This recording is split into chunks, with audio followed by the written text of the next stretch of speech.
نحمده ونصلي على رسوله الكريم اعوذ باللہ من الشیطان الرجیم بسم اللہ الرحمن الرحیم۔ ہم 21واں پارہ شروع کر رہے ہیں سورہ عنکبوت کی آیت نمبر 45 سے۔ بسم اللہ الرحمن الرحیم۔ اتلو ما اوحی الیک، اتلو کی تلاوت سے آپ پڑھیے، آپ تلاوت کیجئے اس کتاب کی جو آپ کی طرف وحی کی گئی ہے۔ وَأَقِمِ الصَّلَاةَ، اور نماز قائم کرو۔ ان الصلاۃ تنہا عن الفحشاء والمنکر، یقیناً نماز فحش اور برے کاموں سے روکتی ہے۔ اب یہاں کل جہاں ہم نے سپارہ ختم کیا یاد ہوگا، پیچھے ہم نے بکری کے جالے کی مثال سمجھی کہ اللہ کے سوا جو دوسرے سہارے ڈھونڈے ان کی کیا مثال ہے، وہ کچھ کام آنے والے نہیں ہیں۔ اب اس کے مقابلے میں اصل سہارے ان کی جیسے ہدایت ہو رہی ہے، نبی صلی اللہ علیہ وسلم کو ہدایت دی جا رہی ہے اور مسلمانوں کے لیے تسلی، نبی صلی اللہ علیہ وسلم سے جیسے کہا جا رہا ہو کہ آپ لوگوں کو تسلی دیں، لوگوں کو ہمت دلائیں، لوگوں کو ہدایت دیں۔ کس طریقے سے؟ پہلی چیز تلاوت، جو آپ کی طرف وحی کی گئی ہے اس کی تلاوت کریں۔ تلاوت وحی کے اب یہاں سمجھ میں آتا ہے پڑھنا سنانا دو چیزیں ہیں نا، ایک تو تلاوت آپ کو کرنا ہی تھا، سارے لوگوں کے لیے، تمام انسانوں تک اسے آپ کو پہنچانا تھا۔ اس وقت مکے کے لوگوں کو سنانا جو چاہے مان رہے ہوں یا نہیں مان رہے ہوں، پھر اسی تلاوت کے ذریعے سے جو ایمان لے آئے ان کی بھی تربیت اسی کے ذریعے ہونی تھی۔ تو دونوں ہی طرح سے بہت ہی اہم ہے نا تلاوت۔ آزمائشوں کا وقت سورہ عنکبوت کا یاد ہوگا، جب ہم شروع سے پڑھ رہے تھے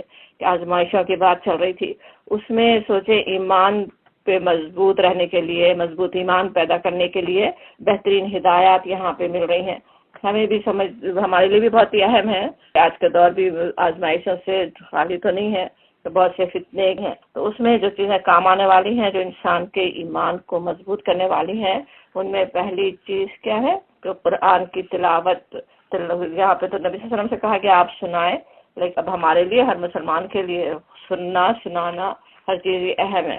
اب قرآن کا پڑھنا ہمیں پتہ ہے، ویسے تو سبھی الحمدللہ یہاں جتنے لوگ ہیں بہت شغف رکھنے والے ہیں قرآن سے الحمدللہ، اور دوسرے بھی مسلمانوں میں کمی نہیں ہے، قرآن سے دلچسپی رکھتے ہوں، پڑھتے ہوں۔ سال میں ایک دفعہ قرآن ختم کرنا، صبح یہ سورت، شام وہ سورت پڑھ لینا، یہ سب بھی ثواب کے کام ہیں بھی، لیکن اصل فائدہ تلاوت کا وہ یہ کہ قرآن کی تعلیمات کو اپنے کردار کا حصہ انسان بنا لے۔ اگر قرآن پڑھ کر بھی انسان وہی کچھ کرتا رہے جس سے قرآن منع کرتا ہے، تو وہ مومن کی تلاوت ہی نہیں ہے نا۔ جیسے ترمذی کی حدیث ہے جس میں حضرت صہیب رومی رضی اللہ عنہ کی روایت ہے کہ نبی صلی اللہ علیہ وسلم نے فرمایا کہ قرآن پر ایمان نہیں لایا وہ شخص جس نے اس کی حرام کی ہوئی چیز کو حلال کر لیا۔ ایک طرف تلاوت پہ تلاوت کر رہا ہو، لیکن جو چیز اس میں کہی گئی ہے کہ یہ حرام ہے نہیں کرو، وہ کر رہا ہو، اپنے لیے حلال ہو، جیسے فرمان یہاں پہ ہمیں سمجھ میں آتا ہے کہ وہ قرآن پہ ایمان ہی نہیں ہو۔ بخاری کی ایک حدیث بھی ہے جس میں ایک گروہ کے متعلق حضور نے فرمایا کہ وہ قرآن پڑھیں گے مگر قرآن ان کے حلق سے نیچے نہیں اترے گا، وہ دین سے اس طرح نکل جائیں گے جیسے تیر کمان سے نکلتا ہے۔ قرآن پڑھ رہے ہوں گے، سنا رہے ہوں گے، ہمیں پتہ ہے کیسے کیسے جو سارے فرقے بالکل ہی اسلام کے گیسٹ لگ ہو، مسلمان ان کو کہا بھی نہیں جا سکتا، وہ بھی قرآن پڑھتے پڑھاتے ہیں نا۔ بات وہی ہے کہ قرآن حلق سے نیچے نہیں اترا، اس کو سمجھ نہیں رہے ہیں۔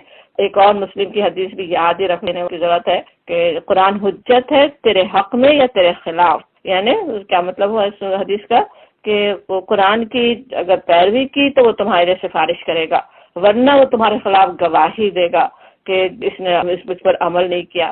سوچنے کی بات ہے کہ قرآن چوم بھی رہے ہوں، سر پہ اٹھا رہے اور بغیر سوچے سمجھے پڑھتے رہے، لیکن کسی حکم پر عمل ہی نہیں کیا، تو پھر وہ کیسے قرآن سفارش کرے گا نا۔ اللہ تعالیٰ اپنی رحمت سے ہمارے حق میں قرآن کو حجت بنا دے، اس کی سفارش ہمارے حق میں انشاءاللہ ہو۔ رب اجعلہ حجتا یا رب العالمین، اس قرآن کو ہمارے لیے انشاءاللہ قرآن ہمارے لیے حجت ہو، کیسے اس پہ ہم عمل کرنے والے ہوں۔ اور دوسری چیز جو آ رہی ہے، دوسری نصیحت، دوسرا سہارا انسان کے لیے، اس کو سنبھالنے والا، اسے پناہ دینے والا، وہ کون سا ہے؟ وَأَقِمِ الصَّلَاةَ، نماز قائم کرو۔ نماز کا ہمیں پتہ ہے کس طرح اپنے اللہ سے جوڑنے والی، بندے کو اپنے اللہ سے قریب کرنے والی، دن میں اتنی دفعہ اپنے اللہ کے سامنے اس کو لے جا کے کھڑا کر دے۔ نماز اس کی یاد دلا رہی ہو کہ وہ مالک یوم الدین کے سامنے کھڑے ہیں، قیامت کے دن اسی طرح کھڑے ہوں گے، اور کس طرح سے اللہ کی یاد دل میں ڈالنے والی نماز کی آگے آتا بھی ہے کہ ان الصلاۃ، کہ بے شک نماز فحشہ اور منکر سے روکتی ہے۔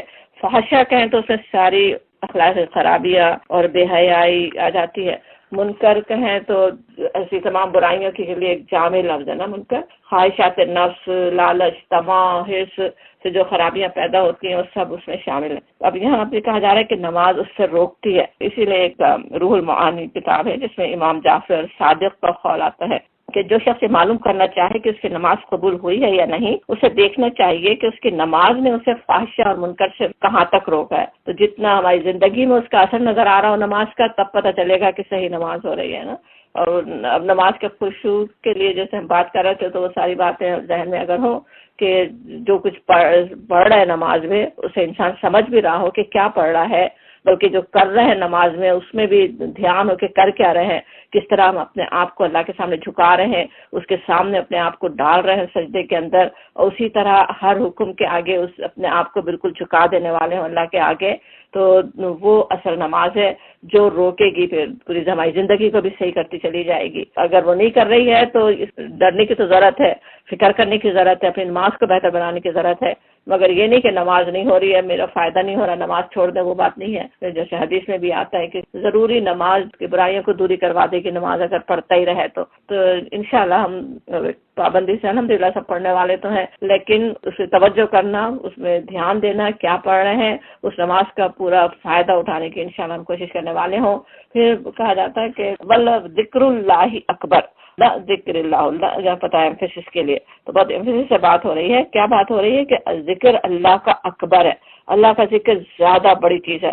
یہ 3 حرفی لفظ ہے لیکن اس کے مفہوم میں بہت ہی اس کا وسعت ہے کہ یہ بات کہنے میں کئی اس کے معنی اس کے سمجھے جا سکتے ہیں. اللہ کا ذکر بڑی چیز ہے. ایک تو بات یہ ہو رہی ہے کہ نماز کے اہتمام کی جو تاکید ہو رہی ہے اسے معمولی بات مت سمجھو، یہ اللہ کی یاد بہت ہی بڑی چیز ہے.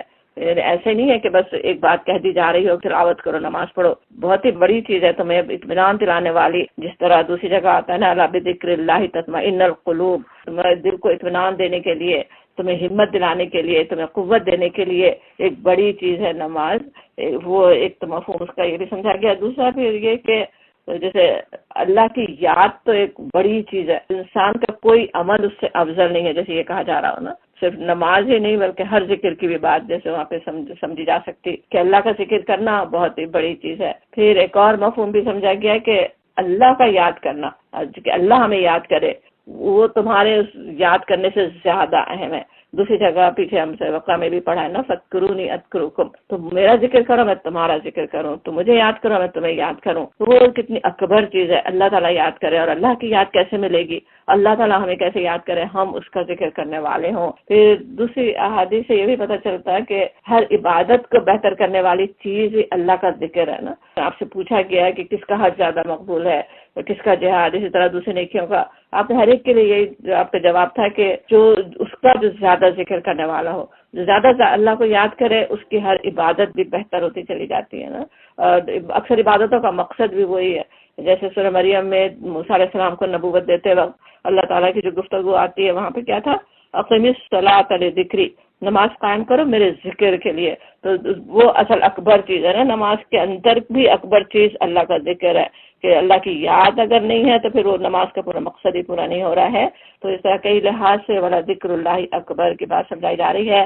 تو کہا جاتا واللہ یعلم، اور اللہ جانتا ہے ما تصنعون، جو کچھ تم لوگ کرتے ہو. اور اسی بات پھر ایک اور اہم حکم آ رہا ہے ولا تجادلوا، کہا جا رہا ہے اب یہاں نہیں ہے، نہیں کرو کی بات ہو رہی ہے. کیا نہیں کرو؟ تجادلوا، جدلا یاد ہے، جھگڑا کرنا، بحث اصل ہوتا ہے. تو ولا تجادلوا، اور مت بحث کرو، اہل الکتابی، اہل کتاب سے. اب دوسرے عقیدے والے جو خود بھی ایمان رکھنے والے ہیں، اللہ کو ماننے والے ہیں، اللہ کے رسولوں کو ماننے والے ہیں، ان سے بحث میں مت الجھو، بحث مت کرو، بحث مباحثہ مت کرو. لیکن ہو بھی سکتا ہے موقع آئے، آرگومنٹ کرنا پڑے، وہ خود آئے بحث کرنے کے لیے، تو پھر کیا کرو؟ جب بات پہنچانی ہے انہیں، اللہ کا دین اس وقت پہنچانا ہو، تو کس طرح کرو؟ الا باللتی ہی احسن، سوائے اس کے عمدہ طریقے سے، احسن طریقے سے، بہترین طریقے سے پہنچا. بڑی چیز یہاں پہ ہمیں سمجھائی جا رہی ہے. ایک تو بحث میں نہیں الجھنا، بحث مباحثہ نہیں کرنا، اور کرنا ہی ہو تو جب ضروری ہو، جہاں جس کی بالکل ضرورت ہو پڑ جائے تو انتہائی احسن طریقے سے. احسن طریقہ کیا ہے؟ وہ ایک بہت ہی لمبا موضوع ہے جس پہ پورا قرآن پڑھتے ہوئے ہم سمجھتے بھی آ رہے ہیں مسلسل پتہ چلتا ہے کہ احسن طریقہ کیا ہے نا. اس میں سے جو اہم باتیں جو یاد رکھنے کی انشاءاللہ قرآن پڑھتے ہوئے اور بھی بات آتی بھی رہے گی، آپ کو ذہن میں بھی ہوگا کہ کیا کچھ پڑھتے رہے. لیکن ایک تو بات یہ کہ یہاں جیسے اہل کتاب کی بات آ رہی ہے نا کہ ان سے مت جھگڑو مگر احسن طریقے سے. اہل کتاب اس وقت مختلف عقائد رکھنے والے اس وقت اہل کتاب تھے، ان کی بات ہوئی. لیکن آج سوچیں تو مسلمانوں کے اندر بھی کچھ فقہی اختلافات رکھنے والوں کے لیے بھی پھر اللہ تعالیٰ کا کیا حکم ہوگا نا، یہی ہوگا نا کہ بلا تو جادلو، مت بحث کرو، مگر کرو تو احسن طریقے سے کرو، ان سے بھی بحث نا. بات بلکہ دوسری جگہ ایک آ رہی تھی نا کہ کامن گراؤنڈ پہ بات ہو، پہلے جو باتیں ان میں اور ہم میں مشترک ہیں اس پہ بات کرو. ہم بھی اللہ کو مانتے ہیں، تم بھی اللہ کو مانتے ہو، اللہ کی کتاب کو مانتے ہو. پہلے رشتہ جوڑنے کی بات ہوتی ہے، ایک دوسرے سے محبت پیدا کرنے کی بات ہوتی ہے، پھر بات ایک دوسرے کی سمجھے تو سمجھ میں آتے ہیں. اور پھر نصیحت، قرآن کے ذریعے نصیحت کی بات کئی دفعہ قرآن میں ہم سمجھ رہے تھے، نصیحت کرو اس کے ذریعے سے. خود یہاں بھی اتلو ما اوحیا سے بات شروع ہوئی، تلاوت کرو جو کچھ آپ پر وحی کیا گیا. وہ اصل چیز ہے کہ جو اصل بات ہے پازیٹیو بات پہنچانا. نگیٹو بات پہلے شروع انسان بہت کرنا چاہتا ہے، تم یہ غلط کر رہے ہو، تمہارا یہ کام غلط ہے، یہ بالکل صحیح نہیں ہے. یہ کرنے میں زیادہ شیطان اکساتا ہے، وہی پہلے یاد آتی ہے بات کہ دوسروں کی غلطیاں جو ہے اس کو پہلے پکڑا جائے. حالانکہ پازیٹیو بات کرنا کہ کیا صحیح ہے، کہ قرآن کے ذریعے سے نصیحت کرنا وہ زیادہ بہتر ہے. پھر برائی کو اچھائی سے دفع کرنے کی بات بھی کئی دفعہ ہم پڑھے تھے.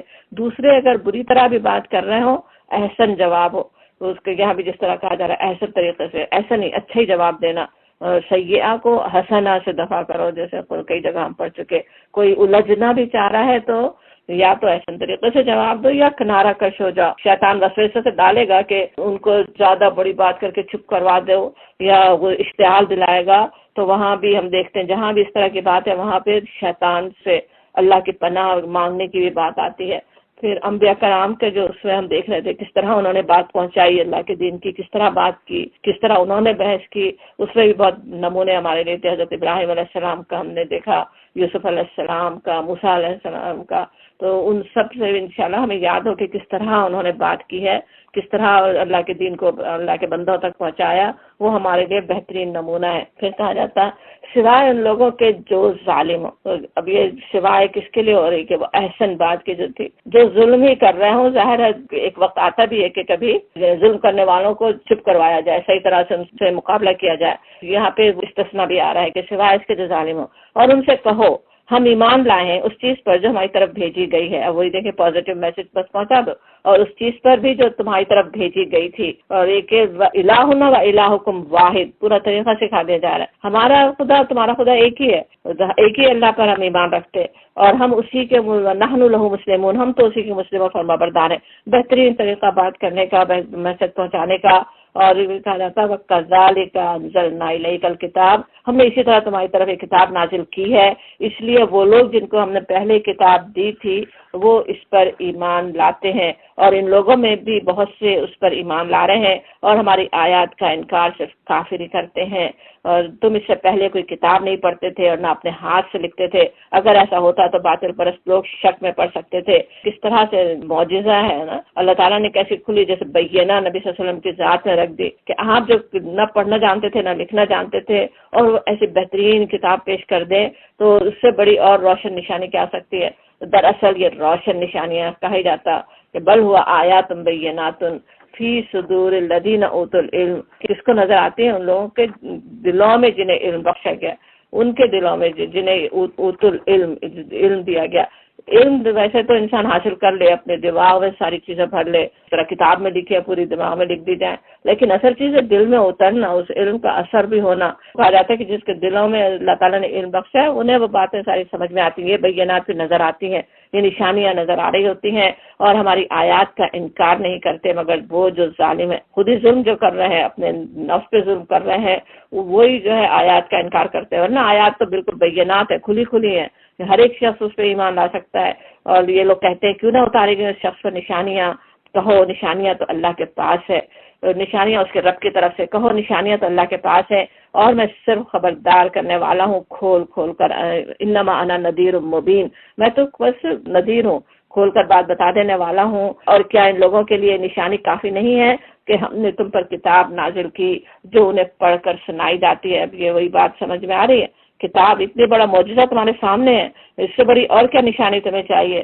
در حقیقت اس میں رحمت ہے، ان فی ذالک لرحمۃ، اللہ کے ساتھ امفسس کے ساتھ، وذکری اور نصیحت ہے، لقوم یؤمنون، مگر کون اس سے فائدہ اٹھاتے ہیں جو ایمان لائیں۔ کہ قل، آپ ان سے کہہ دیجئے، کفی باللہ بینی و بینکم شہیدا، اب یہ آرگومنٹ ہو تو اس طرح سے ہو کہ میرے اور تمہارے درمیان اللہ کی گواہی کافی ہے، اور خود ہی سوچ لے کہ اللہ سے اصل معاملہ ہے، جو آرگومنٹ کر رہا ہے وہ بھی سوچ لے کہ کیا اللہ تعالیٰ اگر گواہی دے تو وہ سچا ثابت ہوگا یا نہیں، اور یہ کہ یعلم ما فی السماوات والارض، وہ آسمان اور زمین میں سب کچھ جانتا ہے۔ جو لوگ باطل کو مانتے ہیں اور اللہ سے کفر کر رہے ہیں، اولئک هم الخاسرون، وہی خسارے میں ہیں۔ یہ لوگ تم سے عذاب جلدی لانے کا مطالبہ کرتے ہیں، اگر ایک وقت مقرر نہ کر دیا گیا ہوتا تو ان پر عذاب آ چکا ہوتا، اور یقیناً اپنے وقت پر وہ آ کر رہے گا، اچانک اس حال میں کہ انہیں خبر بھی نہ ہوگی۔ یہ تم سے عذاب جلدی لانے کا مطالبہ کرتے ہیں، حالانکہ جہنم ان کافروں کو گھیرے میں لے چکی ہے، اور اس روز جب کہ عذاب انہیں اوپر سے بھی ڈھانک لے گا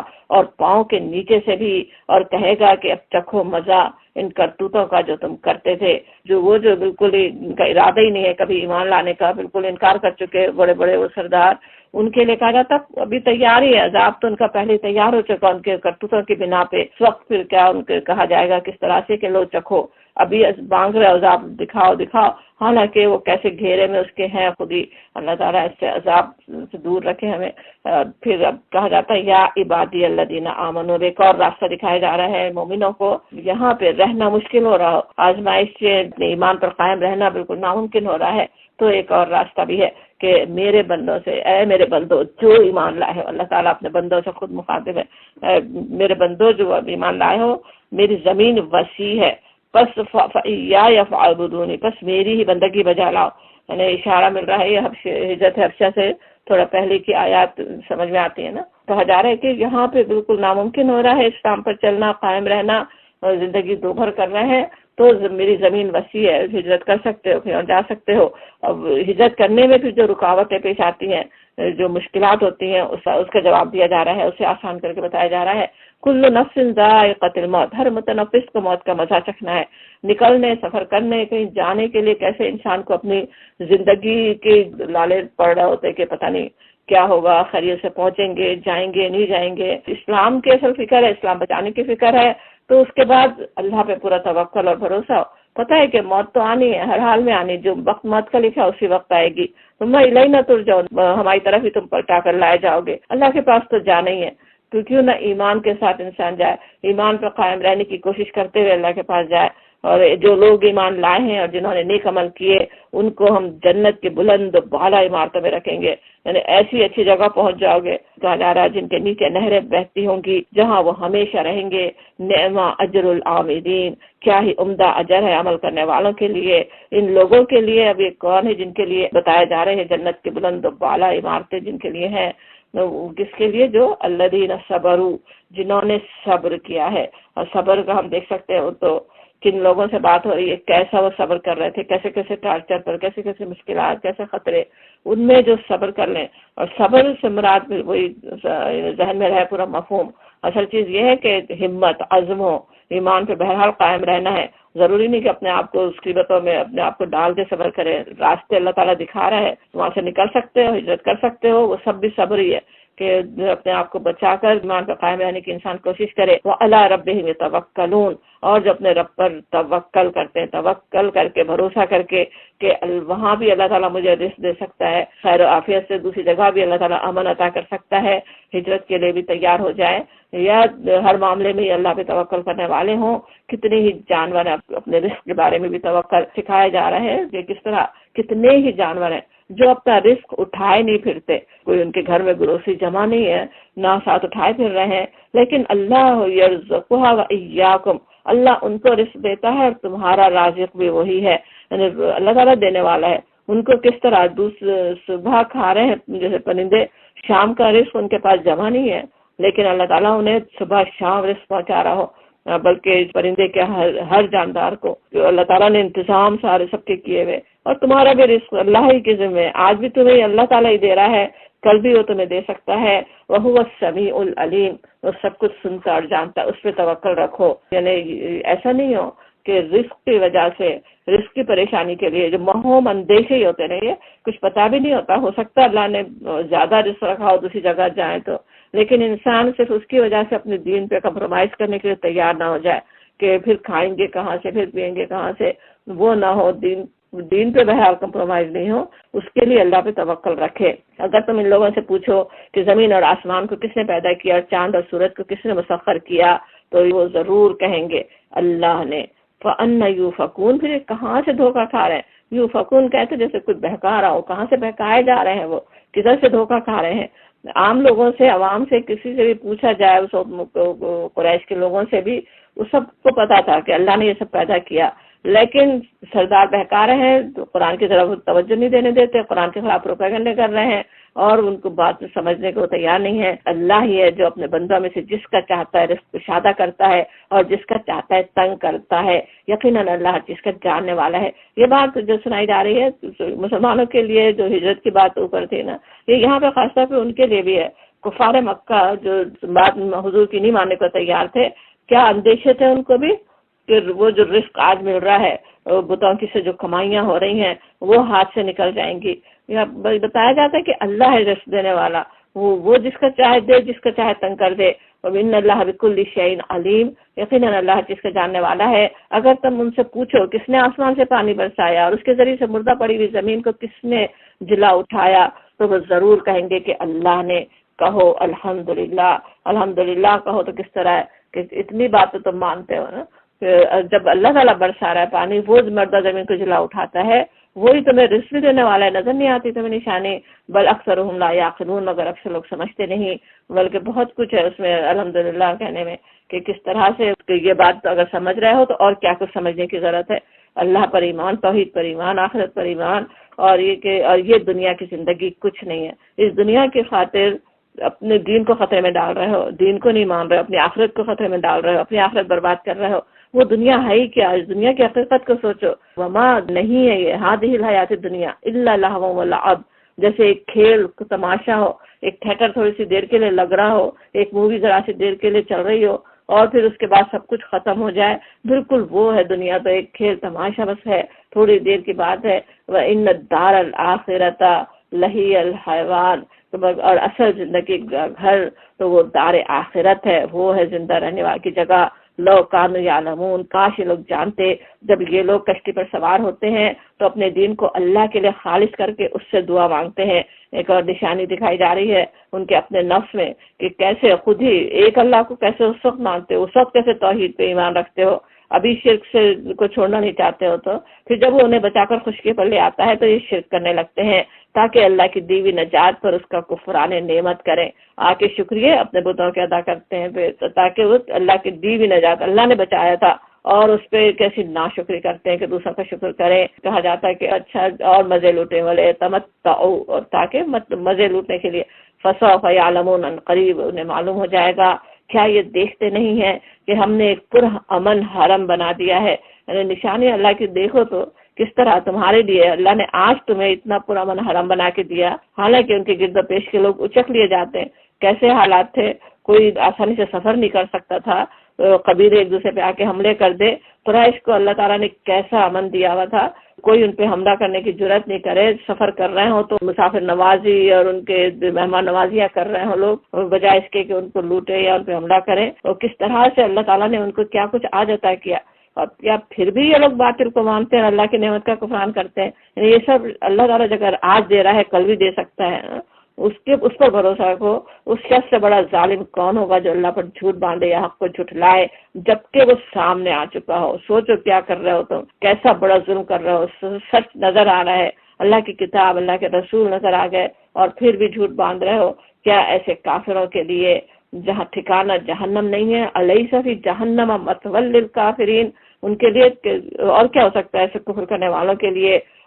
والذین جاہدوا فینا، جو لوگ ہماری خاطر مجاہدہ کریں گے، لنہدینہم، کس طرح ڈبل پھر سے ضرور ہم انہیں راستے دکھائیں گے، ہدایت دیں گے، سبلنا، ہمارے راستے کی طرف. وَإِنَّ اللَّهَ لَمَعَ الْمُحْسِنِينَ، اور یقیناً اللہ نیکوکاروں ہی کے ساتھ ہیں۔ اب یہاں پہ ہم دیکھ رہے ہیں کہ کس طرح مجاہدے کی جو بات آ رہی ہے، کون سا مجاہدہ ہے نا یہ، ظاہر تلوار اٹھانے کی تو کوئی اجازت نہیں تھی، ہاتھ اٹھانے کی اجازت نہیں تھی، بلکہ اس کے بہت سالوں تک بھی مدینے جانے کی بھی کچھ عرصے بعد اجازت ملی تھی دفاع کی۔ تو لیکن یہاں جو بات ہو رہی ہے جاہدو کی، جاہدہ مجاہدہ، وہ کیا ہے؟ اپنے آپ کو ایمان پر قائم کرنے کے لیے جو کوشش کرنی تھی، جو مجاہدہ کرنا تھا، ایمان کے لالے پڑے ہوئے تھے نا، اس سے ہٹانے کے لیے لوگ پوری زور لگا رہے تھے ان کو کہ ایمان سے ہٹا دیں، اسلام سے ہٹا دیں، تو وہ جو کرنا تھا۔ اور یہاں پہ کیسے خوشخبری ان کے لیے ہو رہی ہے کہ کوشش کرنا انسان کا کام ہے، جاہدو فینا، وہ ہمارے راستے میں کوشش کریں، وہ ہمارے لیے کوشش کریں، ہم ضرور ان کو راستے دکھا دیں گے، آگے اللہ تعالیٰ خود راستے کھول دے گا، آگے بہترین انجام ان کا انتظار جیسے کر رہا ہے، اللہ تعالیٰ انہیں خود سیدھے راستے پر لے جائے گا۔ اور یہ کہ وَأَنَّ اللَّهَ لَمَعَ الْمُحْسِنِينَ، تم محسن ہو، تم احسان کے ساتھ معاملہ کرو، اللہ تمہارے ساتھ ہے۔ محسنین کے ساتھ ہی اللہ تعالیٰ ان کی سائڈ پر ہے، ان کے کام آنے والا ہے، ان کے کام بنانے والا ہے۔ کیسی بڑی خوشخبری پہ صورت ختم ہو رہی ہے۔ آج پیچھے شروع میں تھا کہ آج ہمیں دیکھنا ہے، اب سورہ عنکبوت شروع ہوئی تھی کہ اللہ تعالیٰ کو ضرور دیکھنا ہے کہ کون ہے جو سچے ہے، سچے ایمان لانے والے ہیں، اور جو سچے ایمان لانے والے ہوں ان کے لیے بہترین انجام کی خوشخبری پہ بات ختم ہو رہی ہے۔ سورہ روم شروع ہو رہی ہے۔ سورہ روم کا جس طرح نام ہے اس سے پتہ چلتا ہے کہ وہ اسی وقت نازل ہوئی تھی جب وہاں پہ روم اور ایران کی کوئی بڑی کشمکش چل رہی تھی۔ بسم اللہ الرحمن الرحیم، الف لام میم سے شروع ہوتی ہے سورت۔ تو حروف مقطعات ہیں، مگر یہ ایک دو صورتوں میں سے ہے جس میں فوراً کتاب کا تذکرہ نہیں آ رہا، بلکہ کہا جاتا غلبت الروم، رومی جسے مغلوب ہو گئے، فی ادنی الارض، قریب کی زمین پہ۔ ادنی جو آتا ہے، ادنی الارض کیا ہے؟ شام و فلسطین کی سرزمین میں۔ روم ہمیں پتا ہے 2 سپر پاور اس وقت تھی نا، روم اور ایران کی۔ ایرانی جو تھے وہ آتش پرست تھے، تو ان کا دین مشرکین سے قریب تھا۔ رومی جو تھے عیسائی تھے، اور عیسائی اس وقت تک تو مسلمانوں نے جیسے کافر نہیں سمجھتے تھے نا، ابھی اسلام کی دعوت ان تک پہنچی نہیں ہے، وہ اللہ کے نبی پر ایمان رکھنے والے تھے، ان کا مذہب بھی اسی طرح آسمانی مذہب جس طرح مسلمانوں کا تھا، تو ان کی دلچسپیاں ان کے ساتھ تھی۔ جیسے ہوتا ہے نا کہ کوئی بڑا اکھاڑا، کوئی جنگ ہو رہی ہو، دیکھنے والے تماشائیوں کی بھی دو طرف ان کی دلچسپیاں ہو جاتی ہیں، تو بالکل وہ چیز تھی کہ اس وقت مسلمانوں کی دلچسپیاں ان کے ساتھ ہیں، اور مشرکین جو تھے مکے میں ان کی دلچسپی ان کے ساتھ تھی، ایرانیوں کے ساتھ۔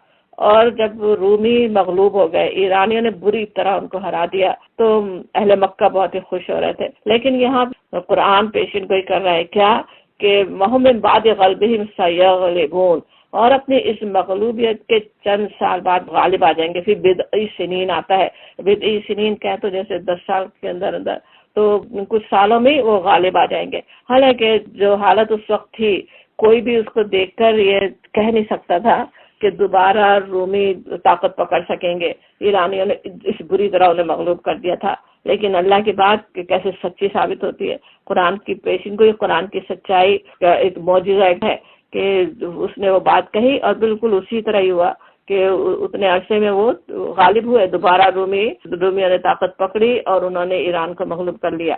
کہا جاتا للہ الامر من قبل ومن بعد، اللہ ہی کا اختیار ہے پہلے بھی اور بعد میں بھی۔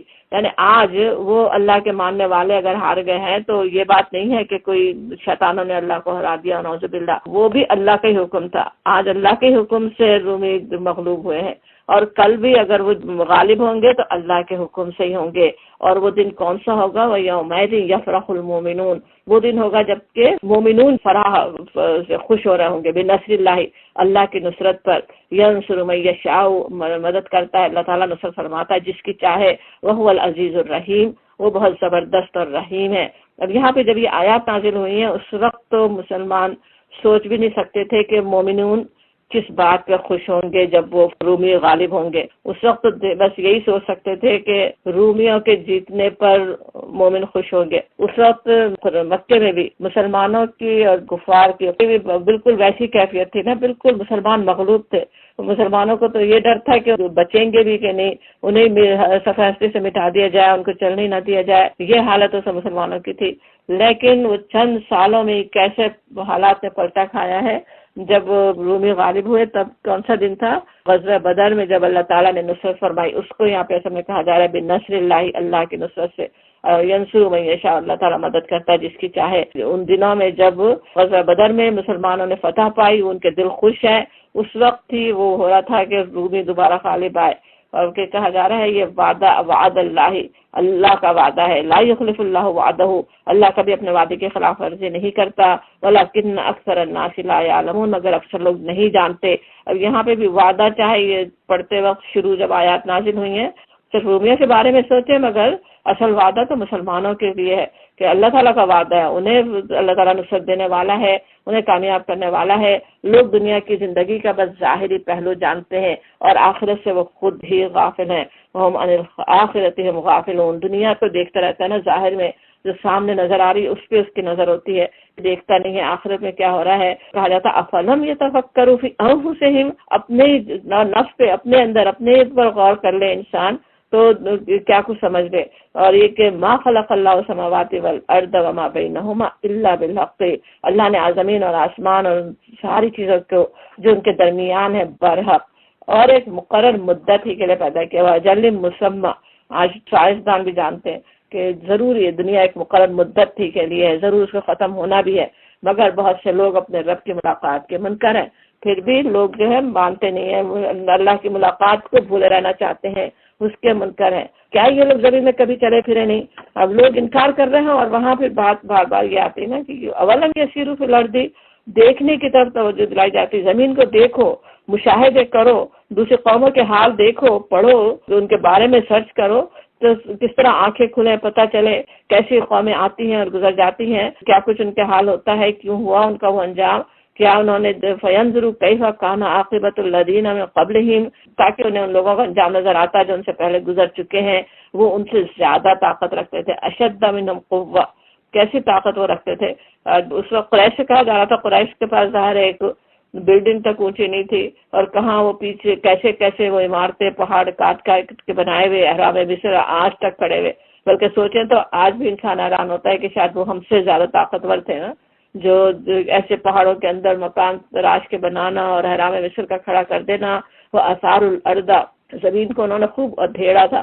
آثاروں کا ہے تو کس طرح ہوتا ہے، جیسے زمین کا ہل چلانا اور اس کو الٹ پلٹ کرنا، بڑی عمارتیں بنانے کے لیے بھی زمین کے اندر بنیادیں کھولنی پڑتی ہیں، انہوں نے خوب زمین کو ادھیڑا تھا اور اتنا آباد کیا تھا جتنا انہوں نے نہیں کیا ہے، یعنی قریش نے۔ ان کے پاس ان کے رسول روشن نشانیاں لے کے آئے، ان کے پاس بینات آئیں، اللہ ان پر ظلم کرنے والا نہ تھا، ولکن کانوا انفسہم یظلمون، مگر وہ خود ہی اپنے اوپر ظلم کر رہے تھے۔ اب قریش سوچ لے کہ وہ بھی کیا کر رہے ہیں، وہ بھی اسی طرح اپنے اوپر ظلم کر رہے ہیں۔ آج جو اس قرآن کا انکار کر رہے ہوں وہ کیا ہے، اپنے اوپر خود ظلم کر رہے ہیں۔ آخرکار جن لوگوں نے برائیاں کی تھی ان کا انجام بہت برا ہوا، اس لیے کہ انہوں نے اللہ کی آیات کو جھٹلایا اور وہ ان کا مذاق اڑاتے تھے۔ اللہ یبدأ الخلق، اللہ خلق کی ابتدا کرتا ہے، ثم یعیدہ، وہی اس کا اعادہ کرے گا، کیا اس کے لیے مشکل ہے دوبارہ کرنا۔ ثم الیہ ترجعون، پھر اسی کی طرف تم پلٹائے جاؤ گے۔ اور جب اس ساعت برپا ہوگی، یوم تقوم الساعت، ساعت قیامت جب کھڑی ہوگی تو یبلس المجرمون، یبلسو کہیں تو کیسا تھا، بلسا، بالکل مایوسی کی انتہا، وہ انسان کے ابلیس اسی لیے نام ہے نا کہ اب اس کو کوئی امید باقی نہیں رہی، بالکل مایوس ہو چکا۔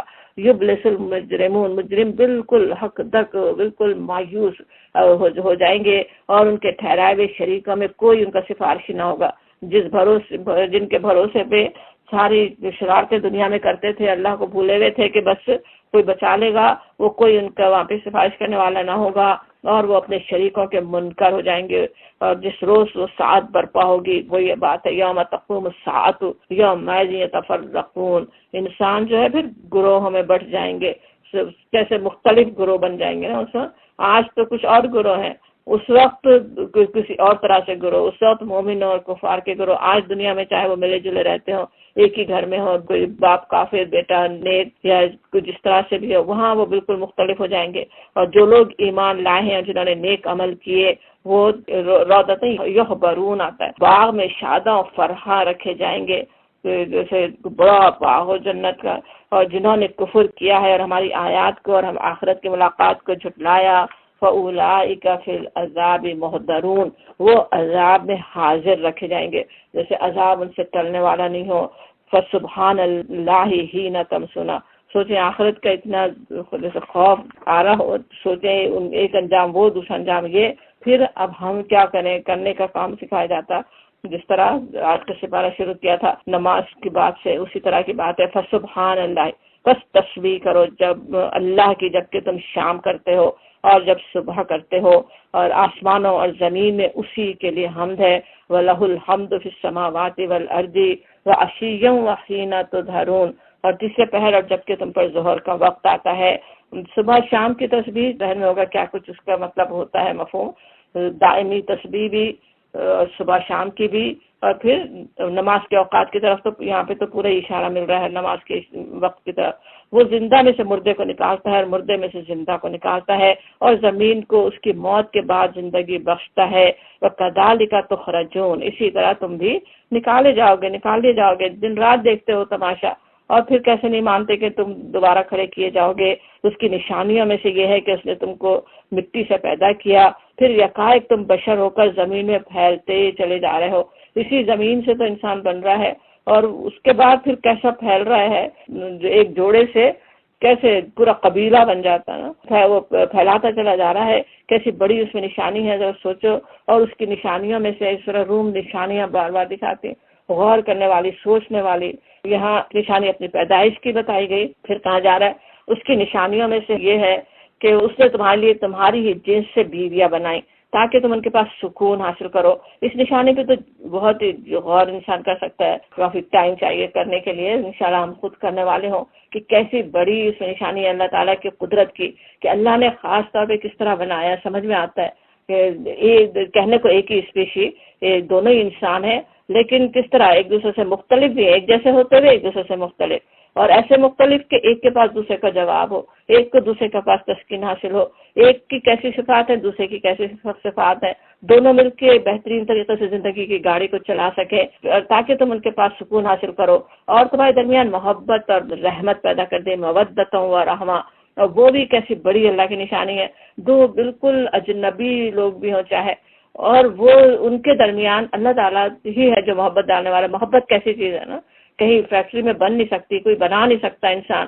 خود مسلمانوں کی آپس کی محبت کو کیسے اللہ تعالیٰ نے دوسری جگہ پڑھا ہے کہ اپنا انعام بتایا، بلکہ سورہ انفال میں تو تھا تم دنیا کی دولت بھی خرچ کر دو تو وہ محبت نہیں پیدا کر سکتے تھے. وہ محبت اللہ تعالیٰ ہی ڈالنے والا ہے نا. اپنے ماں باپ کو چھوڑ کر، اپنے خاندان کو چھوڑ کر اس آرام سے اس کے شوہر کی ہو کر رہ جائے بیوی، دونوں ایک دوسرے کے لیے پھر کیسے محبت کرنے والے ہوں. کشش اللہ نے پہلے رکھی، اس کشش کی وجہ سے ایک دوسرے کے قریب آئیں، مگر پھر آپس میں محبت پیدا ہو جائے، اور بوڑھے ہونے کے بعد بھی پھر ایک دوسرے کے لیے کیسے رحمت کے معاملے ایک دوسرے کے لیے کرنے والے ہوں. ان فی ذلک لآیات لقوم یتفکرون، اس سے بہت سی نشانیاں ہیں ان لوگوں کے لیے جو غور و فکر کرتے ہیں. اور اس کی نشانیوں میں سے آیات دیکھو، نشانیاں دیکھو، اس میں سے آسمان اور زمین کی پیدائش. خلق السماوات والارض واختلاف السنتکم، اور تمہاری زبانوں اور تمہارے رنگوں کا اختلاف. اپنے انسان غور کرے، تمام انسانوں پہ غور کرے، کیسے کیسے انسان ہیں، کیسے زبانیں تو ہیں وہ کتنی مختلف، کس طرح سے وہ سب سیکھ رہے ہیں، کیسے لہجے ہر ایک کے مختلف، بلکہ اس طرح سے آتا ہے کہ یہاں پہ زبانیں مختلف. ہر انسان کا ہمیں پتہ ہے کہ جیسے اردو زبان ہم سب بول رہے ہیں، لیکن الفاظ کے ذخیرے میں سے کچھ الفاظ ہیں جو جیسے میں استعمال کر رہی ہوں، وہ ہمیشہ وہی الفاظ اسی طرح کے میں استعمال کر رہی ہوں گی نا. کسی اور کا آپ لیکچر سنیں، ان کے اپنے الفاظ ہوں گے. تو ہر ایک کے پاس کس طرح سے مختلف طریقے سے بات کرنے کا ایک خاص انداز ہر ایک کا ہے نا. ویسے ہی اگر پتہ نہیں ہو کہ میں ہوں، لیکن صرف آپ میری آواز سن کے پہچان سکتے ہیں کہ ہاں یہ میں بول رہی ہوں نا. میرے انداز کو سن کے آپ سمجھ سکتے ہیں کہ ہاں یہ میرا انداز ہے.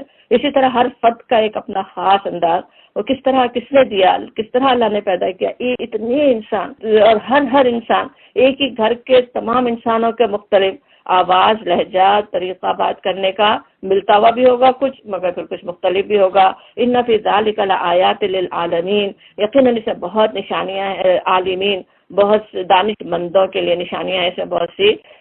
یہ کہ ومن آیاتہ منامکم، اور اس کی نشانیوں میں سے تمہارا رات اور دن کو سونا. کیسے وہ نیند کا ہمیں پتہ ہے کچھ ہمارے بس میں نہیں ہوتی، اور کس طرح اللہ تعالیٰ خود سلا دیتا ہے ضرورت ہے انسان کو وہ صلاح دے اللہ تعالیٰ. اگر نہ آئے تو ہم کچھ کر نہیں سکتے، حالانکہ اس نیند کے لیے کہ وہ ضرور سو جائے.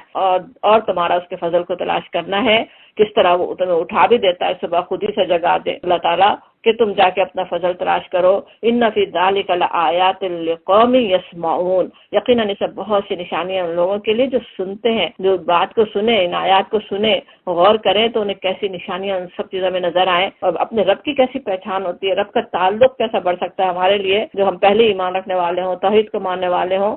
ان کے لیے بھی کیسے اپنے رب کو پہچاننے کی نشانیاں ایک طرح سے یہ ہے نا. اور اس کی نشانیوں میں سے یہ ہے کہ وہ تمہیں بجلی کی چمک دکھاتا ہے، خوف کے ساتھ بھی اور طمع کے ساتھ بھی. خوف کے کہیں طوفان ہی نہ لے کر آ جائے، کہیں ساری کھیتیوں کو برباد نہ کر دے. طمع بھی کہ بارش ہو، فصل خوب پھلے پھولے، اور آسمان سے پانی برساتا ہے، پھر اس کے ذریعے سے زمین کو اس کی موت کے بعد زندگی بخشتا ہے. ان فی ذلک لآیات لقوم یعقلون، کہ ان میں بہت سی نشانیاں ہیں لوگوں کے لیے جو عقل سے کام لیتے ہیں.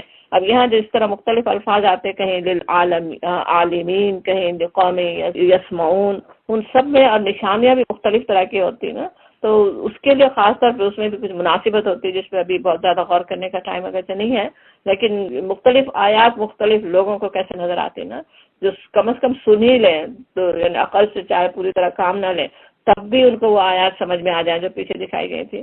پھر ان پہ اگر عقل جو رکھ رہے ہیں غور کریں، غور و فکر کریں، انہیں نظر آ جائے کہ کیسی بڑی نشانی ہے، اس طرح سے اللہ تعالیٰ یہ بارش بھیج رہا ہے، بارش سے کس طرح سے موت کے بعد زندگی بخش رہا ہے، اور اس کی نشانیوں میں سے نشانیوں کے بھی سلسلے چل ہی رہے ہیں. امین آیات ہی کہ آسمان و زمین اور اس کے حکم سے قائم تقوم السماء، اس پہ اگر غور کرو تو کیسے یہ آسمان و زمین کا قائم رہنا، اتنی بڑی کائنات کا، اتنے بڑے بڑے سورج ہی کیسا بڑا ہے، وہ اتنا بڑا آگ کا گولا چل رہا ہو، اپنے پورے نظام شمسی کو لے کر بھی کہیں وہ چلا جا رہا ہے اور کہیں جا کے کسی اور ستارے سے ٹکراتا نہیں ہے. وہ ایسے ہی اس سے بھی بڑے بڑے اور سورج دنیا میں ہوں اور سب اپنے اپنے مدار پہ چل رہے ہوں اور چلے جا رہے ہوں.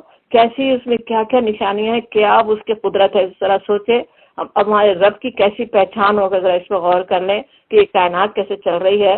پھر جو ہی کہ اس نے تمہیں زمین سے پکارا، بس ایک ہی پکار میں تم اچانک نکل آؤ گے. وہ جو یہ سب کرنے والا اللہ تعالیٰ، اس کے لیے تم یہ سمجھتے ہو کہ وہ تمہیں دوبارہ پیدا نہیں کر سکتا. وہ تو کیا ہے، بس ایک پکار ہوگی، ایک پکار پہ تم بس سب نکل آؤ گے زمین سے.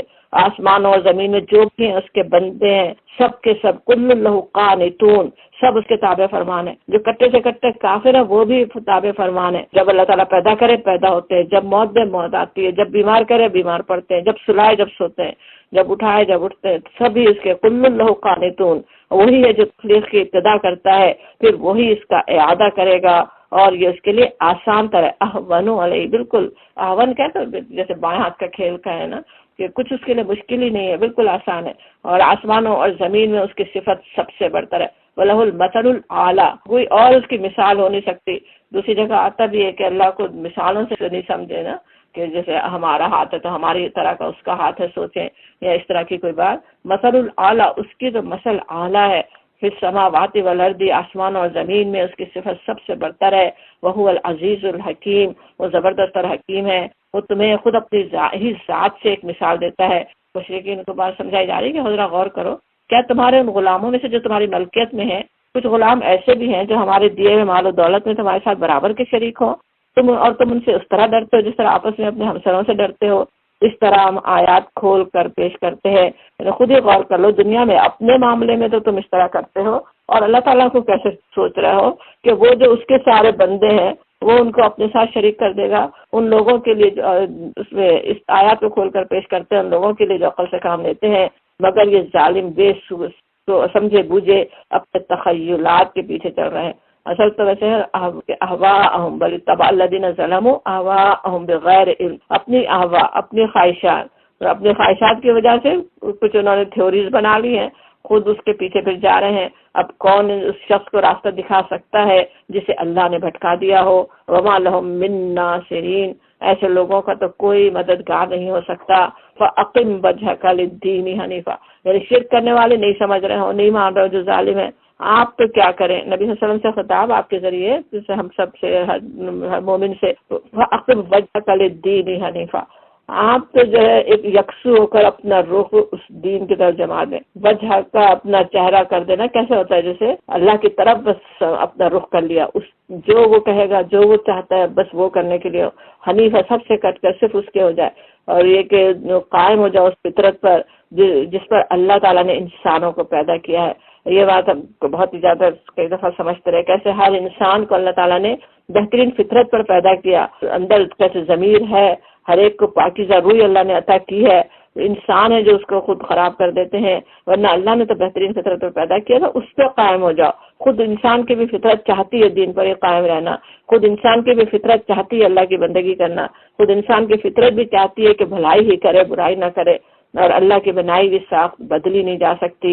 ذالک الدین القیم، یہی بالکل راست اور درست دین ہے، مگر اکثر لوگ جانتے نہیں ہیں. منیبین الیہ، قائم ہو جاؤ. واحد کے ساغر سے خطاب تھا لیکن سب مومنوں سے ہی تھا نا.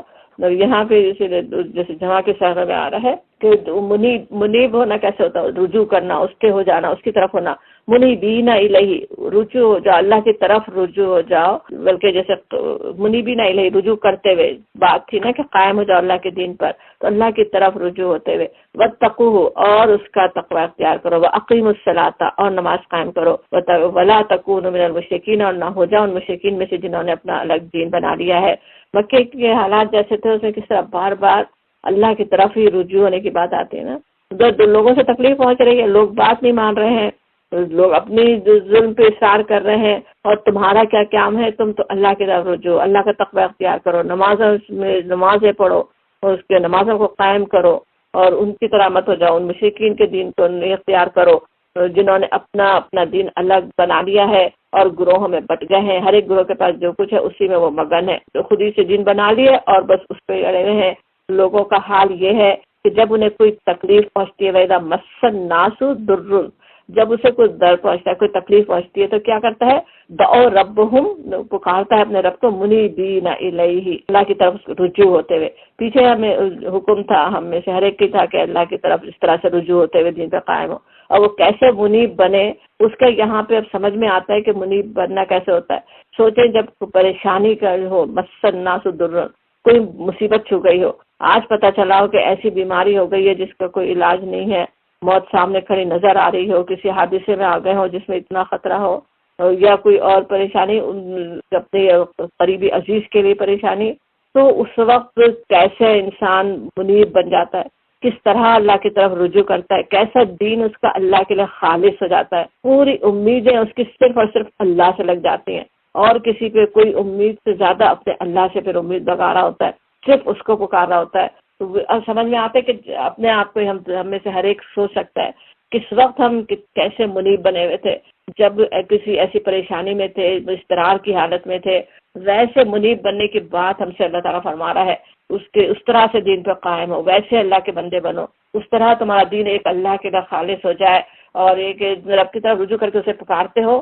اور پھر جب وہ کچھ اپنی رحمت کا ذائقہ انہیں چکھا دیتا ہے تو یکائک ان میں سے کچھ شرک کرنے لگتے ہیں تاکہ ہمارے کیے ہوئے احسان کی ناشکری کریں.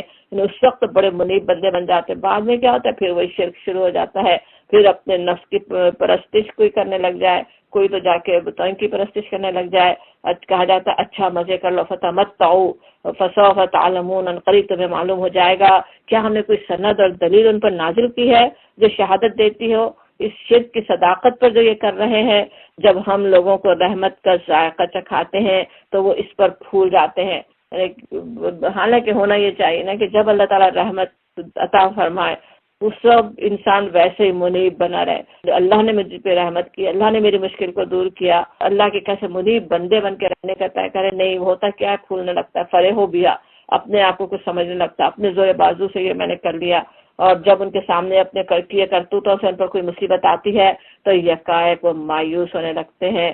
کیا یہ لوگ دیکھتے نہیں ہیں کہ اللہ ہی رزق کو شادہ کرتا ہے جس کا چاہتا ہے، اور تنگ کرتا ہے جس کا چاہتا ہے.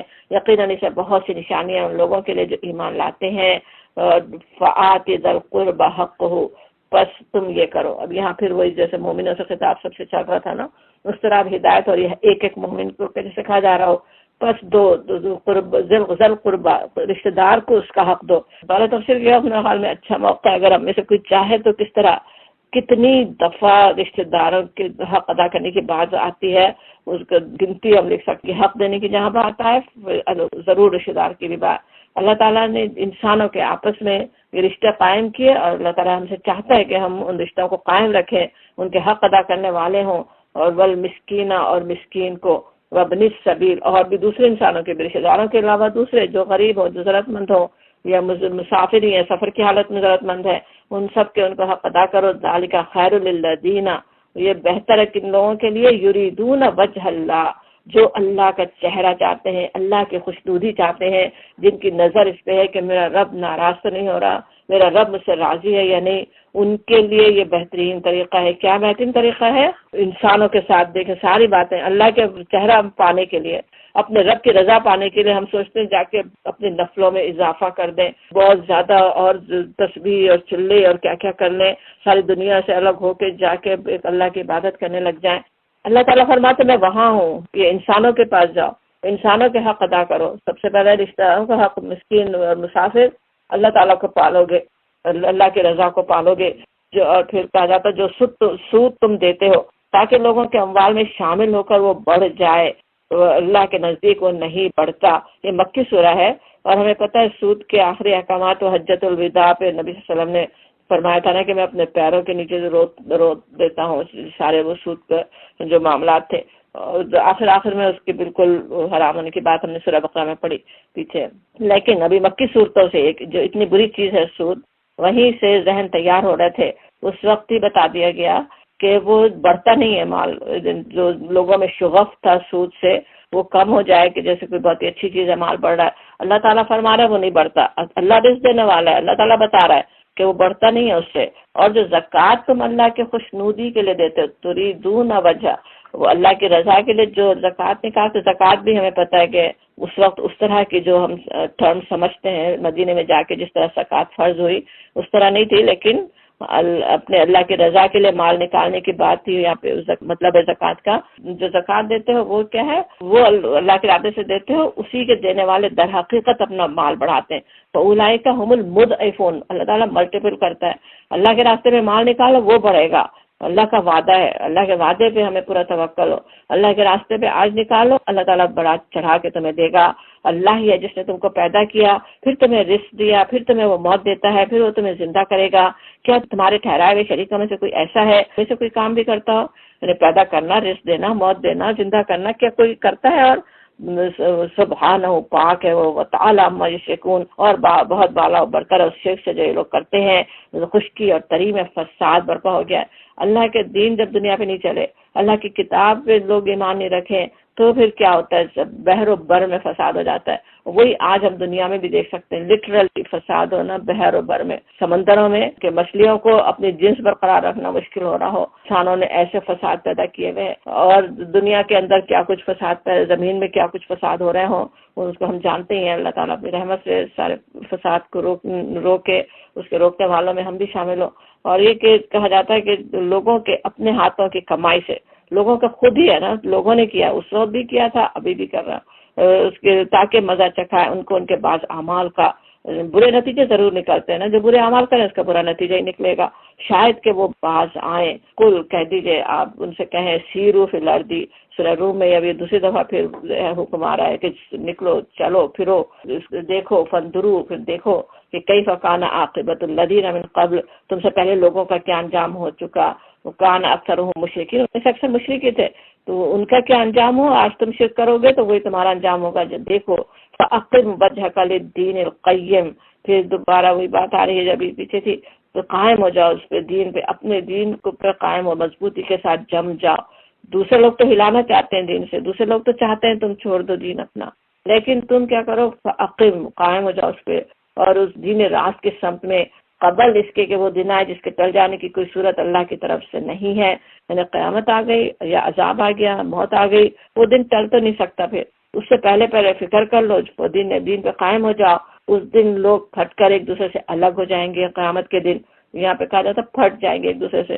وہ رشتے جو آج قائم ہے وہ ختم. باپ بیٹے کو فدیے میں دینے کو تیار ہو، بیٹا باپ کو فدیے میں دینے کو تیار ہو.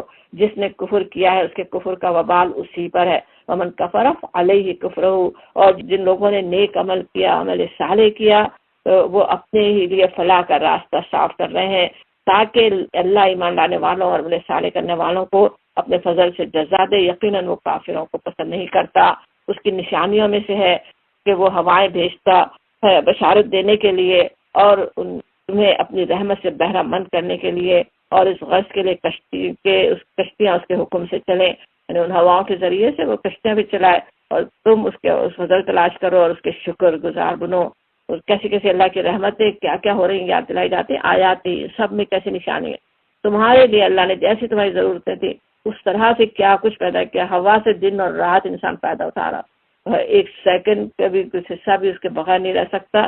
اللہ تعالیٰ نے وہ کس کس طرح عطا کی، اس سے کیا کیا تمہیں فائدے پہنچا رہا ہے، ذرا سوچو کیسی بڑی نشانی ہے۔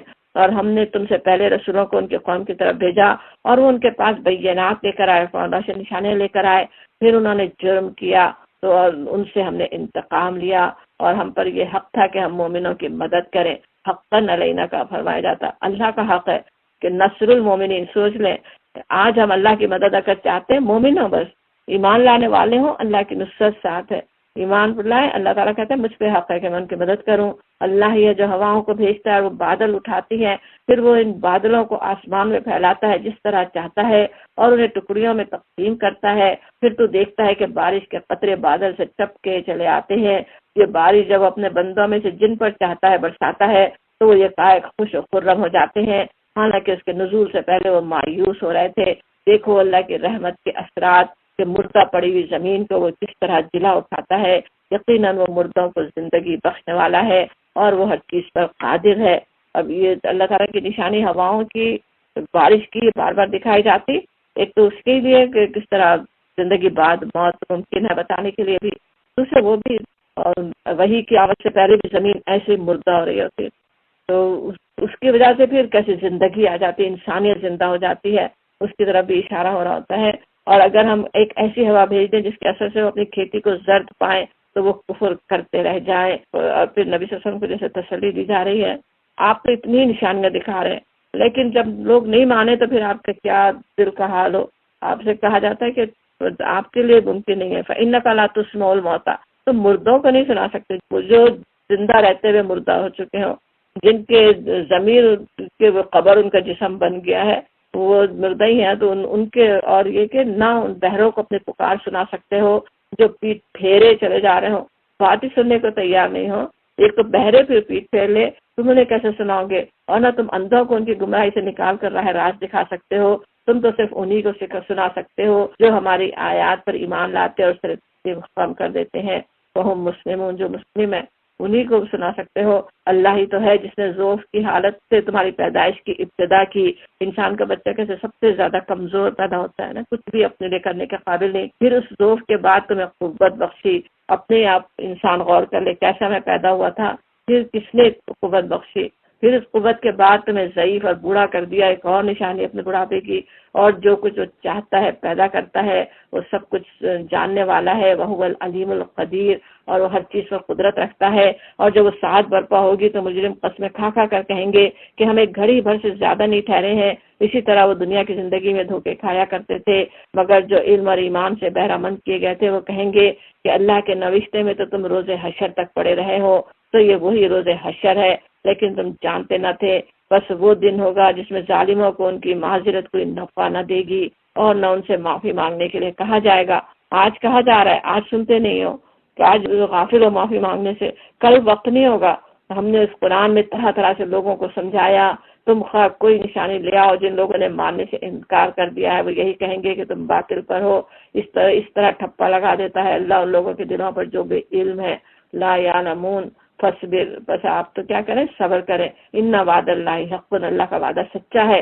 اور ایک نبی صلی اللہ علیہ وسلم کو مضبوط کیا جا رہا ہے آپ کے ذریعے ہر مومن کو، ولا یستخفنک الذین لا یوقنون، اور ہرگز ہلکا نہ پائیں تم کو وہ لوگ جو یقین نہیں لاتے۔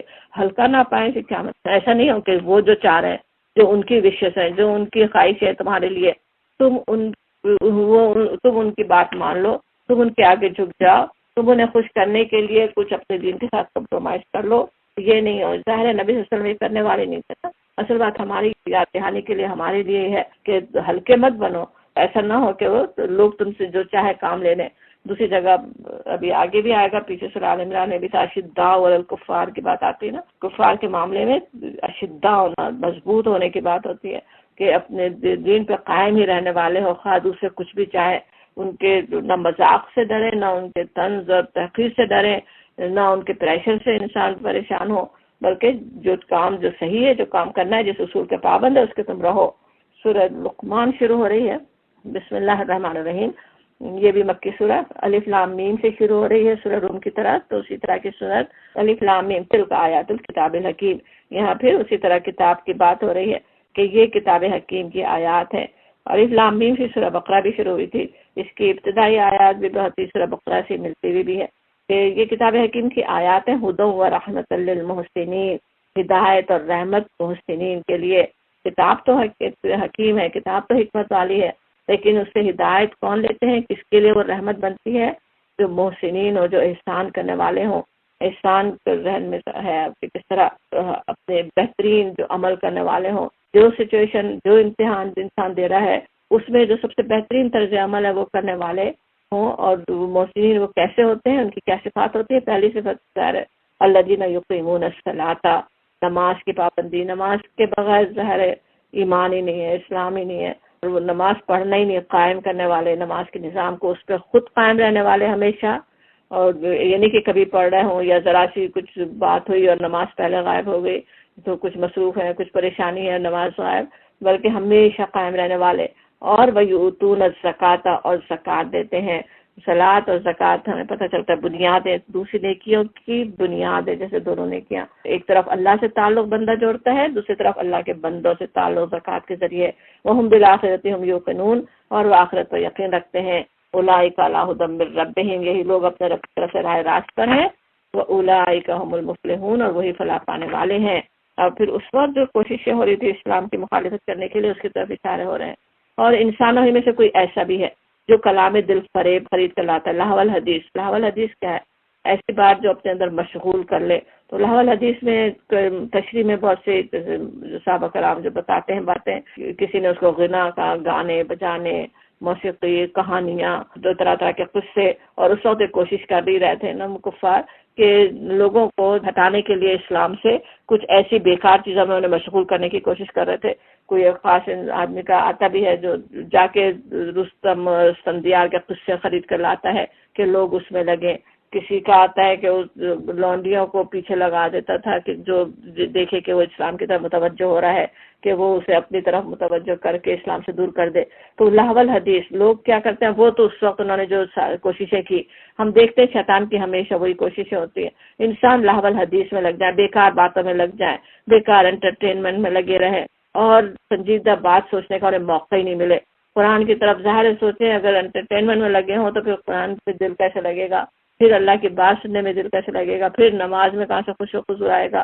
تو وہ ہم اس سے اپنے آپ کو بہت بچانے کی ضرورت ہے۔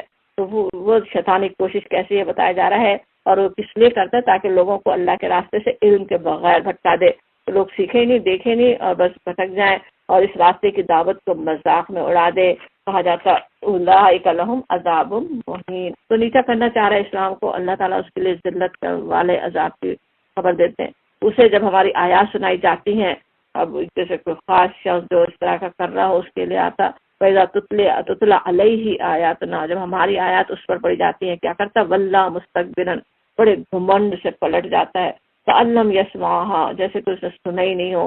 كَأَنَّ فِي أُذُنَيْهِ وَقْرًا، یا جیسے اس کے کان ہی بہرے ہو۔ وقرا کہتے کیسے کان کے اندر کوئی بوجھ ہے، تو گرانی آئی ہوئی ہے، کچھ اس کو سنائی نہیں دے رہا۔ فَبَشِّرْهُ بِعَذَابٍ أَلِيمٍ، اس کے استغفار کے سزا کیا ہے؟ بشارت دے دو، اسے خوشخبری دے دو دردناک عذاب کی۔ اور اس کے مقابلے میں جو لوگ ایمان لائیں اور نیک عمل کریں ان کے لیے جنات النعیم ہے، خالدین فیہا، وعد اللہ حقا، واللہ کا پختہ وعدہ، وہو العزیز الحکیم، وہ زبردست اور حکیم ہے۔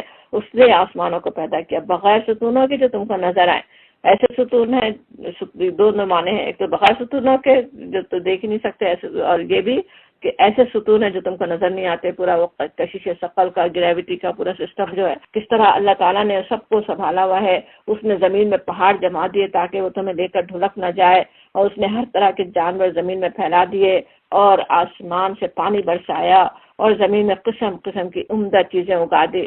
وَأَنبَتْنَا فِيهَا مِن كُلِّ زَوْجٍ كَرِيمٍ آتا ہے، کیسے طرح طرح کی ایک نباتات پہ غور کریں تو کیسے اللہ کی کیا رحمت، کیا نعمتیں ہیں، انسان حیران رہ جائے نا۔ ایک ہی طرح کے ایک نام کے پھل میں کتنے زوج، اس میں کتنے طریقے طرح کے آموں کے ہمیں پتہ ہے کیسے کیسے نام، کیسے کیسے قسمیں، کیا کچھ اللہ تعالیٰ نے پیدا کر دیے ہوں۔ اور یہ ھذا خلق اللہ، یہ ہے اللہ کی تخلیق۔ فارونی ماذا خلق الذین من دونی، پھر ذرا مجھے دکھاؤ دوسروں نے کیا پیدا کیا جن کو تم بلا رہے ہو، جن پہ اللہ سے زیادہ بھروسے رکھتے ہو۔ بل الظالمون فی ضلال مبین، البتہ اصل کیا بات ہے کہ یہ ظالم سری گمراہی میں پڑے ہوئے ہیں۔ ہم نے لقمان کو حکمت عطا کی تھی۔ لقمان کون تھا، اس کے بارے میں اتنے اقوال ہیں کہ بیکار ہے کہ اس کی تحقیق میں ہم جائیں۔ جو بات قرآن میں بتائی جا رہی ہے وہ کافی ہے کہ کوئی شخص تھا جو اس کی بات آ رہی ہے، جو اس نے اپنے بیٹے کو نصیحتیں کی، اس سے پتہ چلتا ہے کہ کوئی صحیح دین پہ قائم تھا، کسی بھی نبی کا پیروں میں سے ہو یا جو بھی ہو، اور یہ کہ حکیم پہ بات آئی رہی ہے شروع میں، مشہور بھی تھا اس وقت کفار مکہ کے پاس اس کے اقوال موجود تھے، اسے ایک حکیم کے حیثیت سے جانتے تھے، تو ان کو اصل میں بتایا جا رہا ہے کہ تم جس کی قدر کرتے ہو اس نے کیا بات کہی تھی، ذرا دیکھو، بالکل وہی بات ہے جو قرآن کہتا ہے، جو نبی صلی اللہ علیہ وسلم کہہ رہے ہیں، وہی بات تو اس نے بھی کہی تھی۔ تو اس طرح سے یہاں پہ ان کی باتیں سنائی جا رہی ہیں۔ اس میں ہم سب کے لیے بھی بہت نصیحت ہے جو انہوں نے اپنے بیٹے کو نصیحت کی ہے، اور ان کا تذکرہ یہاں پہ تعارف کیا ہو رہا ہے کہ ان کو اللہ نے حکمت عطا کی تھی۔ کس لیے کی تھی؟ انشکر للہ، تاکہ اللہ کا شکر گزار ہو۔ اللہ جس کو حکمت دے، وزڈم دے، سمجھداری دے، اس سے اکڑ نہیں جائے، اپنے آپ ہی کو کچھ چیز نہیں سمجھ لے۔ کتنے ایسے جینیس ہیں جو بالکل دہریے بن جاتے ہیں نا، یہ عقل ہے ہمارے پاس، وہی سب کچھ ہے۔ اللہ تعالیٰ نے حالانکہ عقل کس لیے دی ہے؟ اللہ کا شکر گزار بندہ بنے، اور جو کوئی شکر کرے فإنما يشکر لنفسہ، اس کا شکر اسی کے لیے ہے۔ ومن کفر فإن اللہ غنی حمید، اور جو کفر کرے اللہ تو بے نیاز ہے، آپ سے آپ محمود ہے، اللہ کو پرواہ نہیں ہے کسی کے شکر کی۔ انسان کے لیے اپنا ہی فائدہ ہے اگر وہ شکر گزار بنتا ہے۔ یاد کرو جب لقمان اپنے بیٹے کو نصیحت کر رہا تھا، ایک ایک لفظ میں ہمارے لیے بہت کچھ نصیحت ہے۔ سب سے پہلی بات یا بنیا، میرے بچے، میرا بیٹا کہہ کے، حالانکہ لگتا ہے کہ ضروری نہیں کہ وہ بچہ ہی ہو، یا اگر بچہ ہے تو اس میں بھی ایک نصیحت کے اپنے بچے کو بھی کیا کیا وہ کر رہے ہیں، لیکن پیار سے بلانے کا طریقہ ہے نا، یا بنیا ہے میرے بچے، لا تشرک باللہ، سب سے پہلی نصیحت کہ اللہ کے ساتھ شرک مت کرو، ان الشرک لظلم عظیم، حق یہ ہے کہ شرک بہت بڑا ظلم ہے۔ اب پیچھے ہم نے دیکھے کس طرح سے کئی جگہ قرآن میں توحید کی دعوت، توحید کے بعد پھر شرک کے بعد، اس سے بچنے کے بعد، اور پھر کیا آتا ہے؟ والدین کے ساتھ احسان کی بات پر ہم نے پڑھی۔ اب وہ خود والد ہیں تو وہ اپنے بچے کو والدین کے حق کی بات تو نہیں کر رہے، مگر درمیان میں اللہ تعالیٰ فرما دیتا ہے کہ وَوَصَّيْنَا الْإِنسَانَ، ہم نے وصیت کی انسان کو، بِوَالِدَيْهِ، اپنے والدین کے بارے میں ہم نے وصیت کی ہے، اور کیوں کی ہے، کس طرح سے، اس کا بتایا بھی جا رہا۔ وصیت تو والدین کے بارے میں کی، لیکن ماں باپ جو کرتے ہیں اس میں ماں کی بات یہاں پہ زیادہ آ رہی ہے، ماں ہی کی بات آ رہی ہے۔ حملتہ امہ، اس کی ماں نے، وہنن علی وہنن آتا ہے، ذوف پر ذوف اٹھا کر، وہن کمزوری، ذوف، ہمیں پتہ ہے پریگنینسی کا کیا کچھ مرحلوں سے عورت گزرتی ہے نا، ایک کے بعد ایک، کبھی ابھی متلی ہو رہی ہے، ابھی بھاری ہو گئی ہے، ابھی اٹھنا مشکل ہو رہا ہے، ابھی کروٹ مشکل ہو رہی ہے، ابھی نیند نہیں آ رہی ہے، کیا کچھ وہ اللہ تعالیٰ جانتا ہے نا، پھر اور تو جانتا بھی نہیں، کسی کو پتہ بھی نہیں چل سکتا اور کیا تکلیف عورت اٹھا رہی ہے، اللہ تعالیٰ جانتا ہے، اور اس نے اسی لیے اس کا کیسا حق رکھا۔ ماں کا درجہ 3 درجے ہے، جیسے حضور نے بتایا کہ باپ سے زیادہ کا حق ہے، تو یہاں پہ وہ 3 چیزیں بتائی دی جاتی ہیں کہ کس طرح پہلی چیز اس پریگنینسی میں جو اس نے اپنے کمزوری اٹھا کر اپنے پیٹ میں رکھا، پھر وہ فصال ہو فی عامین، پھر ساتھ میں یہ بھی پتہ چل جاتا ہے دودھ پلانے کی مدت 2 سال دودھ چھوٹنے میں لگے، اور اسی لیے ہم نے اسے نصیحت کی کہ میرا شکر کر۔ درمیان میں وہ چیز ایسی یہاں نہیں آئی، لیکن پیدائش کی جو تکلیف اٹھاتی ہے وہ تو ہے، یا اسی میں وہ بھی شامل ہو، وہنن علی وہنن میں، زور پر زور اٹھا کر، اور یہ کہ وہ 2 سال پھر دودھ پلانا بھی ہمیں پتہ ہے، تو کتنی زیادہ مشکل ماں اٹھا رہی ہوتی ہے اس دوران میں، اور اس لیے ہم نے نصیحت کی کہ میرا شکر کر، پہلا تو اللہ کا شکر، اس نے والدین دیے، اس نے والدین کے دل میں محبت ڈالی، میرا شکر کر، ولی والدئی کر، اپنے والدین کا شکر کر، الیہ المصیر، پھر میری طرف ہی پلٹنا، یہ بھی یاد رہے اللہ کے لیے، جو بھی شکر کرنا اللہ کے لیے، اللہ کے پاس پلٹنا ہے۔ اور یہ کہ وَإِن جَاهَدَاكَ عَلَىٰ أَن تُشْرِكَ بِمَا لَيْسَ لَكَ بِهِ عِلْمٌ، اور اگر وہ تجھ پر دباؤ ڈالے کہ میرے ساتھ تو کسی ایسے شے کو شریک کرے جسے تو نہیں جانتا، فَلَا تُطِعْهُمَا، صاف کہہ دیا جاتا ماں باپ کی اطاعت کی اتنی بات ہے، لیکن وہ اگر غلط حکم دے رہے ہیں، اللہ کی نافرمانی کا حکم دے رہے ہیں، شرک کرو کہہ رہے ہیں، مت اطاعت کرو، بس نہیں مانو ان کی بات۔ لیکن نہیں ماننے کا مطلب یہ بھی نہیں ہے کہ اب ان کی باتیں نہیں مانتے، ان کی کوئی بھی ان کا حق ہی نہیں ادا کرتے، ایسا نہیں ہے۔ وَصَاحِبْهُمَا فِي الدُّنْيَا مَعْرُوفًا، لیکن ان کے ساتھ نیک برتاؤ کرتے رہو دنیا میں، معروف طریقے سے جو کرنا ہے، جو حق ادا کرنا ہے وہ تو اسی طرح حق ادا کرو والدین کا، مگر وَاتَّبِعْ سَبِيلَ مَنْ أَنَابَ إِلَيَّ، لیکن اتباع کس کا کرو؟ جو میری طرف رجوع ہے، اللہ کے رسول کی پیروی کرو، اللہ کے رسول کے بلانے والے کی طرف جو بلا رہا ہو اس کی پیروی کرو، اس کا اتباع کرو کہ نیکی کی طرف جو بلا رہا ہے اس کی بات مانو، اور اس کے مقابلے میں ماں باپ کے مقابلے میں اگر وہ شرک کی دعوت دے رہے ہوں، پھر تم سب کو پلٹنا میری ہی طرف ہے، اس وقت میں تمہیں بتا دوں گا کہ تم کیسے عمل کرتے ہو۔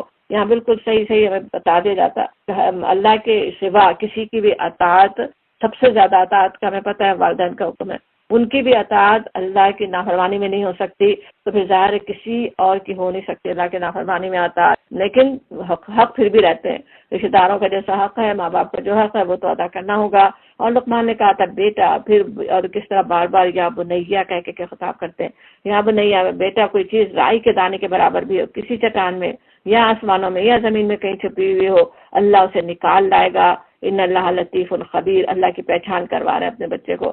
ہمیں بھی اپنے بچوں کو کیا پہچان کروانے کی ضرورت ہے، اللہ کا تعارف کیسا وہ جانتا ہے، وہ اصل رکھتا ہے، وہ اس کی نظر پہ اللہ سے اصل ڈرانے کی ضرورت ہے نا۔ اکثر یہ ہوتا ہے نا، بچوں کی تربیت کے لیے ماں باپ کس طرح سے کر رہا ہوتا ہے نا، اپنے کلچر کی بات بتا رہے ہیں، ہمارے گھر میں ایسا نہیں ہوتا، کہہ رہے ہوں مجھے یہ پسند نہیں ہے، تمہارے ابا کو یہ پسند نہیں ہے، یہ تو کام نہیں کرو، وہ ابا ناراض ہو جائیں گے، نہیں کرو۔ نہیں، اصل چیز کیا ہے، اللہ تعالیٰ دیکھ رہا ہے، اللہ کی نظر ہے، ایک رائی کے دانے کے برابر بھی چیز کچھ نکال لانے والا ہے۔ تو ماں باپ دیکھ رہے ہیں یا نہیں دیکھ رہے ہیں، اللہ تعالیٰ دیکھ رہا ہے۔ اور پھر یا بنیا اقیم الصلاۃ، نماز کی بات اہمیت سمجھ میں آتی ہے، کو بھی پتہ ہے نماز قائم کرنے کی بات اپنے بیٹے کو سکھا رہے ہیں، اور پھر نیکی کا حکم دے، بدی سے منع کر، وامر بالمعروف ونہی عن المنکر، معروف ہمیں پتہ ہے کس طرح کام جو حقوق کی ادائیگی میں شامل ہو، پوری تفصیلات ہم پڑھتے رہے، اس کی تفصیل میں ابھی نہیں جا رہے۔ اور منکر پھر اسی طرح ابھی بھی ہمیں سمجھا ہی تھا کہ ساری برائیوں کے لیے خاص لفظ، برائیوں سے روکو، دوسروں کو برائیوں سے روکنے والے ہو، نیکی کا حکم دینا، برائی سے روکنا، اس کا بھی پوری ذہن میں رہے، جس طرح قرآن میں ہم سمجھتے آ رہے ہیں۔ ہر وقت ہم بس روکنے لوگوں کو ہٹ کرنے والے نہ ہو۔ وَاصْبِرْ عَلَىٰ مَا أَصَابَكَ، اور جو مصیبت بھی پڑے اس پر صبر کر، اور إِنَّ ذَلِكَ مِنْ عَزْمِ الْأُمُورِ، یہ وہ باتیں ہیں جن کی بڑی تاکید کی گئی ہے۔ اور پھر کیا نصیحت کرتے ہیں وہ، وَلَا تُصَعِّرْ خَدَّكَ لِلنَّاسِ، لوگوں سے منہ پھیر کر بات نہیں کر، تکبر سے بچانے کے لیے۔ اصل کہ جو تکبر کا اظہار کے لیے جو ہوتی ہے نا، دل میں جب غرور ہو، اپنے آپ کو کوئی انسان بڑی چیز سمجھ رہا ہو، تو کیا ہوتا ہے کسی کی طرف منہ کر کے بات کرنا، سننا، اس کے بجائے کوئی اکڑ کر اپنا سیدھا رکھ کے بیٹھے ہوئے ٹھیک سے بات ہی نہیں کر رہے ہوں، اس سے جیسے وہ اپنے بیٹے کو منع کر رہے ہیں، لوگوں سے منہ پھیر کر بات نہ کر۔ ولا تمشی فی الارض مرحا، اب یہ بات پیچھے بھی ہم سب سے سمجھتے تو آئے ہیں کہ اکڑ کر نہیں چل، اور یہ اس میں بھی ظاہر وہی بات ہے کہ اپنے آپ کو جب دل میں کوئی انسان کے اکڑ ہو، دل میں کچھ اپنے آپ کو سمجھ رہا ہو، تو جو چال کے اندر جو اکڑ آ جاتی ہے اس سے منع کیا جا رہا ہے نا، تو اس طرح سے مت چلو۔ اور اللہ لا یحب کل مختال فخور، اللہ کسی خود پسند اور فخر جتانے والے شخص کو پسند نہیں کرتا۔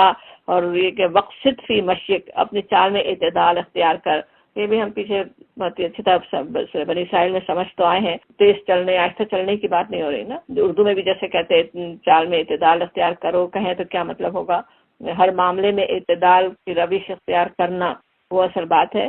اور یہ کہ اپنی آواز ذرا پست رکھ، اور یہ یہاں پہ بھی آواز پست رکھنا ظاہر ہے، اگر کسی پد میں سے خطاب ہے تو زور سے کوئی بولے گا، زور سے پکار ہے تو زور سے بولے گا، لیکن جس چیز سے وہ منع کر رہا اپنے بیٹے کو وہ یہ کہ جیسے آرگومنٹ میں اپنی آواز بلند کر کے دوسروں کی آواز دبانے کی جو انسان کوشش کر رہا ہوتے، اس سے جیسے وہ منع کر رہے ہیں نا، اور اس کے کیسی کراہیت دلاتے ہیں کہ سب آوازوں سے زیادہ بری آواز گدھوں کی ہوتی ہے، اور گدھوں جیسی آواز جب بھی نکلتی ہے نا، کسی اور پہ دھاڑ رہے ہوں، کسی اور کو دبانے کی کوشش انسان کر رہا ہو، اس سے وہ منع کر رہے ہیں۔ بہترین نصیحتیں ہم سب کے لیے بھی، ہمارے لیے بھی، اور ہمیں یہ بھی سبق مل رہا ہے اپنی اولادوں کو ہم کیا سکھانے والے ہوں، اپنی اولادوں کو کیا کچھ ان کی تربیت کرنے کے لیے کیا یہ باتیں ہم سکھانے والے ہوں انشاءاللہ۔ کیا تم لوگ نہیں دیکھتے کہ اللہ نے زمین و آسمانوں کی ساری چیزیں تمہارے لیے مسخر کر رکھی ہیں، تمہارے لیے سخر لکم، ہم انسانوں کے لیے مسخر کی ہوئی ہیں۔ وَأَسْبَغَ عَلَيْكُمْ نِعْمَهُ ظَاهِرَةً وَبَاطِنَةً، کھلی اور چھپی تمام نعمتیں تم پر تمام کر دی، ساری کی ساری نعمتیں تم پر پوری کر دی ہو نا، کہ کیا کون سی چیز ہے جو نہیں ہے، جو انسان کو چاہیے وہ سب موجود ہے، ایک ایک فرد کے لیے، پورے انسانوں کے لیے، دنیا کے اندر، زمین پر، آسمان سے آنے والی چیزیں، پھر انسان کے اپنے جسم کے اندر کیا کچھ نہیں ہے جو اللہ نے عطا کر دیا ہو۔ اس پر حال یہ ہے کہ انسانوں میں سے کچھ لوگ اللہ کے بارے میں جھگڑتے ہیں بغیر اس کے کہ ان کے پاس کوئی علم ہو۔ کیسے جھگڑتے ہیں؟ کوئی اور ساتھی اللہ کا شریک ہے، کوئی کسی نے بیٹا بنایا ہوا ہو، کسی نے کچھ کیا ہوا ہو، بغیر اس کے کہ ان کے پاس کوئی علم ہو یا ہدایت یا کوئی روشنی دکھانے والی کتاب، یعنی اس کے بغیر ہی علم نہیں، کوئی کتاب سے کوئی ثبوت نہیں، کوئی ہدایت نہیں، اور اب خود ہی سے باتیں بنائے کہ اللہ تعالیٰ تو ایسا ہے، اللہ تعالیٰ تو بس بخشنے والا ہے، اللہ تعالیٰ تو سزا دینے والا نہیں ہے، کہ ایسی کس طرح کیسے جھگڑے انسان کر رہے ہوں۔ اور جب ان سے کہا جاتا ہے کہ پیروی کرو اس چیز کی جو اللہ نے نازل کی ہے، تو کہتے ہیں ہم تو اس چیز کی پیروی کریں گے جس پر ہم نے اپنے باپ دادا کو پایا ہے، بس جو پہلے سے ذہن بنا ہوا ہے وہ تو چھوڑنا نہیں ہے، اسی پہ چلنا ہے۔ کیا یہ انہی کی پیروی کریں گے؟ خواہ شیطان ان کو بھڑکتے ہوئے آگے کی طرف کیوں نہ بلاتا رہے، اور اس کے مقابلے میں جو شخص اپنے آپ کو اللہ کے حوالے کر دے گا، بھائی یسلم وجہ ہو، اپنے چہرے کو اللہ کے لیے جھکا دے، اپنے آپ کو اللہ کے حوالے کر دے، وَهُوَ مُحْسِنٌ، اور عملاً وہ نیک ہو۔ صرف یہی نہیں کہ بس دل اللہ کے لیے جھکا ہوا ہے، دل ہم اللہ کے ہیں، محسن ہو، احسان کرنے والا ہو، نیکیاں کرنے والا ہو، اور اس نے پھر واقع ایک عروۃ الوثقیٰ تھام لیا، بھروسے کے قابل سہارا اس نے تھام لیا، اور سارے معاملات کا آخری فیصلہ اللہ ہی کے ہاتھ میں ہے۔ اب جو کفر کرتا ہے اس کا کفر تمہیں غم میں مبتلا نہ کرے، انہیں پلٹ کر آنا تو ہماری ہی طرف ہے، پھر ہم انہیں بتا دیں گے کہ وہ کیا کچھ کر کے آئے ہیں۔ یقیناً اللہ سینے کے چھپے ہوئے راز تک جانتا ہے۔ ہم تھوڑی مدت انہیں دنیا میں مزے کرنے کا موقع دے رہے ہیں، پھر ان کو بے بس کر کے ایک سخت عذاب کی طرف کھینچ لے جائیں گے۔ اور اگر تم ان سے پوچھو کہ زمین اور آسمانوں کو کس نے پیدا کیا، تو یہ ضرور کہیں گے اللہ نے۔ قل الحمدللہ، کہو الحمدللہ۔ بالکل ایسے ہی ہم پیچھے پڑی آئے نا، مگر ان میں سے اکثر لوگ جانتے نہیں ہیں۔ للہ ما فی السماوات والارض، آسمان اور زمین میں جو کچھ ہے اللہ کا ہے۔ ان اللہ هو الغنی الحمید، بے شک اللہ بے نیاز اور آپ محمود ہے۔ زمین میں جتنے درخت ہیں، اور اگر وہ سب کے سب قلم بن جائے اور سمندر دوات بن جائے، انک بن جائے، جسے ساتھ مزید سمندر روشنائی مہیا کریں، تب بھی اللہ کی باتیں لکھنے سے ختم نہیں ہوں گی۔ پیچھے سورہ کہف میں بھی اسی طرح کی آیت پڑی تھی، یہاں پہ تھوڑا اضافہ درختوں کے قلم بننے کا بھی ہے، اور بالکل ہی بغیر مبالغے کی بات ہے نا۔ اللہ تعالیٰ کی باتیں سچ مچ اتنی ہے، اتنے انک بن جائے، اتنے قلم بن جائے، وہ پوری ہو نہیں سکتی لکھنے سے۔ اور ان اللہ عزیز الحکیم، بے شک اللہ زبردست اور حکیم ہے۔ تم سارے انسانوں کو پیدا کرنا، پھر دوبارہ جلا اٹھانا، تو اس کے لیے بس ایک ایسا ہے جیسے ایک متنفس کو پیدا کرنا، جلا اٹھانا۔ ان اللہ سمیع بصیر، اللہ سب کو سننے اور دیکھنے والا ہے۔ انسان اس کو پتہ ہی نہیں ہے اللہ کی قدرت کا، کہ کیسے سمجھ رہا ہو کہ اتنے انسان کو کیسے اللہ تعالیٰ دوبارہ اٹھائے گا۔ اللہ تعالیٰ فرماتے ہیں اس کے لیے تو بالکل ایسا ہی ہے جیسے کسی ایک کو پیدا کرنا ہو۔ کیا دیکھتے نہیں ہو کہ اللہ رات کو دن میں پروتا ہوا لے آتا ہے، اور دن کو رات میں، اس نے سورج اور چاند کو مسخر کر رکھا ہے، سب ایک وقت مقرر تک چلے جا رہے ہیں۔ اور کیا تم نہیں جانتے کہ جو کچھ بھی تم کرتے ہو اللہ اس سے باخبر ہے؟ یہ سب کچھ اس وجہ سے ہے کہ اللہ ہی حق ہے، اور اس کو چھوڑ کر جن دوسری چیزوں کو یہ لوگ پکارتے ہیں وہ سب باطل ہے۔ وَأَنَّ اللَّهَ هُوَ الْعَلِيُّ الْكَبِيرُ، اور اللہ ہی بزرگ و برتر ہے۔ کیا تم دیکھتے نہیں ہو کشتی سمندر میں اللہ کے فضل سے چلتی ہے، تاکہ وہ تمہیں اپنی کچھ نشانیاں دکھائے۔ در حقیقت اس میں بہت سی نشانیاں ہیں، صرف کشتی کے چلنے میں کوئی غور کر لے تو کتنی نشانیاں نظر آئے، لیکن کون دیکھتا ہے؟ جو صبار شکور ہو، صبر اور شکر کرنے والا ہو۔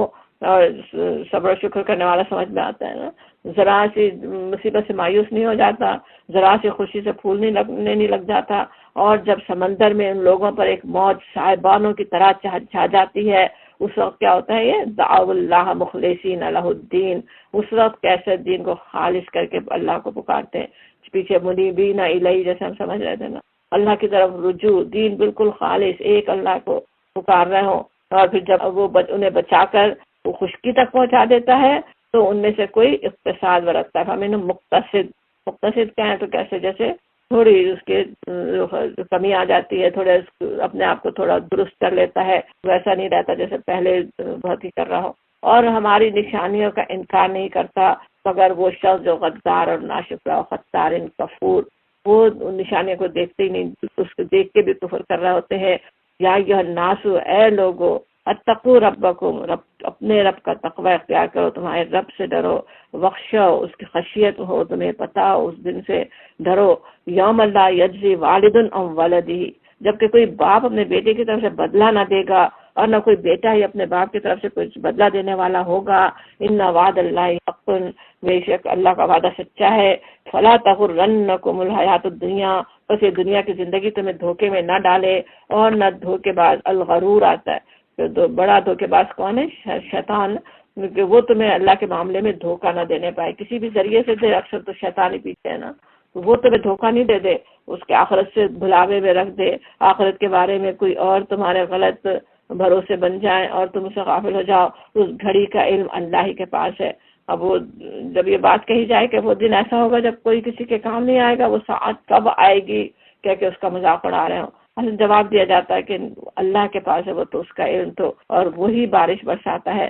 یہاں پہ ویسے یہ نہیں کہا جا رہا کہ بارش کا علم بھی بس اللہ ہی کے پاس ہے، اصل تو علم ساتھ کے لیے تھا انتہو، لیکن جس طرح تم کو جیسے آج علم نہیں دیا جا رہا ہو کہ کب وہ ساتھ آئے گی، تو اس کو ہی ماننے سے انکار کر رہے ہو، تو اس کے لیے دلیل دی جا رہی ہے کہ وہی ہے جو بارش برساتا ہے، اور وَيَعْلَمُ مَا فِي الْأَرْحَامِ، اور جانتا ہے جو پیٹوں میں پرورش پا رہا ہے۔ یہ کوئی غیب کی فہرست نہیں آ رہی ہے، غیب کی چیزیں ہی ضروری نہیں ہے، انسان اس کو اس وقت بھی تھوڑے بہت اندازے لگاتا تھا نا پہلے بھی، کہ بارش کا لوگوں کو اندازہ ہو جاتا تھا کہ اچھا اب آئے گی بارش یا نہیں آئے گی، یا بیٹا پل رہا ہے یا بیٹی پل رہی ہے۔ آج ایسا نہیں کہ کوئی انسان ترقی کر گیا ہے اور غیب کا علم اس نے حاصل کر لیا ہے، لیکن بات اس سے بتائی جا رہی کہ اگر پتا بھی ہو کہ ہاں بارش آئے گی، لیکن پوری طرح اندازہ نہیں ہوتا کیا اس کا نتیجہ نکلے گا، کیا اس سے فصل اگے گی کہ نہیں اگے گی۔